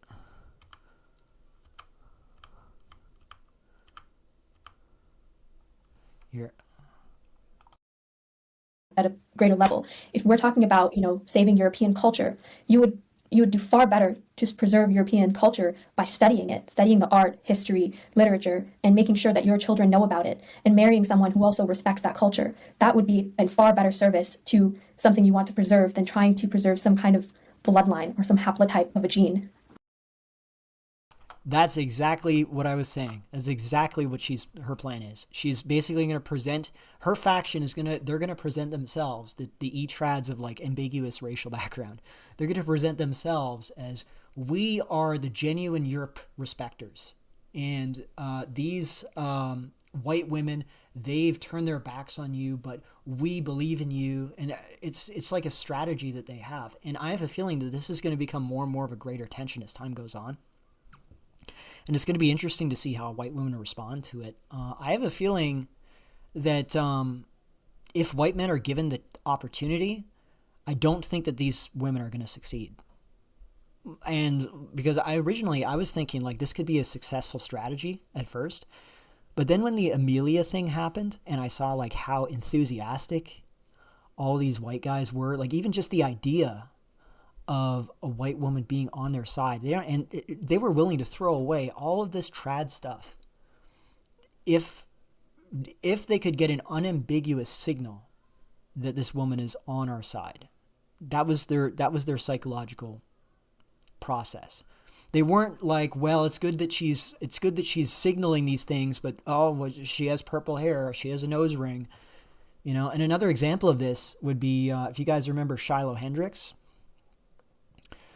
Shiloh Hendricks was she dropped the N-bomb on that Somali kid or Somali guy. I don't even know if it was a kid, and she got canceled for it publicly, and it became like a huge upset because she refused to back down. Like she when they tried to cancel her, she doubled down. She was like, yeah, I don't give a shit about that. I stand by what I said. He was an N-word, basically. And because that was such an unambiguous signal of I am on Team White Man because I'm attacking this group, it didn't matter that she was covered in tattoos. It didn't matter that she was in her 30s. It didn't matter that, so she's with the father of her children, but there's no evidence that they're married. So I think it's like one of those like Patna style things that they have in the UK, where instead of getting married, they just have kids together and they call each other Patnas. They everybody went to bat for her. And I remember it was interesting because the strategy that was used to attack her, because there were factions in the right wing when that Shiloh Hendricks phenomenon happened. There were factions that attempted to, they would lie about her relationship history. They would find unrelated people with her name that were in relationships with black men or something like that, or non-white men of some kind. I forget exactly what, but you could tell the strategy there was they saw that it didn't matter what this woman's personal life choices and aesthetic choices were, and maybe her traditionalism or lack thereof. As long as she signaled that she was unambiguously on Team White Man, they were willing to go right to bat for her. She made $300,000 in less than in 24 hours. And they knew that the only way that they could defuse that and turn it around, because the attempts to attack her for not being trad and just being like a lower class white woman, basically, it backfired completely. Everybody ignored it. So they tried to go after her by claiming that she was with these other guys that she wasn't. But anyways, that made me realize that these women, the strategy that they have is going to fail. And it's going to fail probably quite spectacularly, because just to loop it back to how we started the stream with Rana and Hajdini, or whatever, Rana, his lawsuit, and this could potentially knock white women out of the progressive stack formally and really make them a target of everyone above them on the progressive stack. This could really set this into motion, where you would then have a lot of white women who out of necessity would no longer be able to ambiguously call themselves feminists or whatever and sort of get away with it. They would have to pick a side. And I think enough of them probably, if that does go down, enough of them would pick the Team White Man. Yeah, not necessarily because they're super enthusiastic, Evolin, as somebody said here. Evolin, right-wing extremists. I don't think necessarily that. It will be out of self-preservation, but I think white men are more than happy for that. I think they would much prefer a non-traditional white woman over a traditional non-white woman. Now, I'm not saying I personally myself would have that point of view. I'm just saying the majority, I think. of these guys on the far right. Like they're a lot less trad driven than people realize. That's what I'm trying to say. Yeah, white women are black and she is white spiritually. I don't know. I mean, Mega in particular, she's actually kind of a nasty chick. I'm sure that there are examples of very nice ethnic women, but she's not one of them. She just seems like it just because she's very well practiced, but I can tell you she's not. Barry Mansfield, WTF, man. The US and Canada are dog shit in all respects. Stop coping with the fixation on the UK. We have a real identity in the future. You don't. 100%. We need to get recolonized. We need to send an expeditionary force under the King's banner to reclaim the territory of Canada for the Empire. And then we need to hit Australia next. We will recreate the Second British Empire. And it will be ruled from London. It makes sense considering Wignats are very gynocentric and hate black/red pillars. 100%, that's true. No name. I remember one of my earlier streams, the Evo Psych History of Europeans. I don't know if I was able to really get into it because I was still kind of getting used to the medium of streaming. But I remember I was trying to explain how I think that what you would call gynocentrism or like feminism in particular, like this was an inevitable outcome of fundamental elements of European culture and psychology. It's not just something that happened out of nowhere. It's something that naturally was going to happen one way or another. It was inevitable. And it's not inevitable in other cultures. Right. And it isn't due to, again, this is another thing that I tried to emphasize. It was not due to the, because you'll hear this from the Bronze Age pervert crowd that, oh, this is the longhousing. And I know longhouse is a really funny meme. I still use it, but it's not true. This wasn't something that was acquired from the Neolithic farmers. This is something that actually goes into the aristocratic Indo-European tradition. Just the nature of the Indo-Europeans, the way that they, how dignity was such a central element of their culture, like pride and dignity. Inevitably, it would filter in and become universalized in the whole population, including women. Like you could not have the kind of dominant and subordinate relationships that you would see in traditional cultures like South Asia or Middle East or the Muslim world generally. You know, like it's a completely different situation.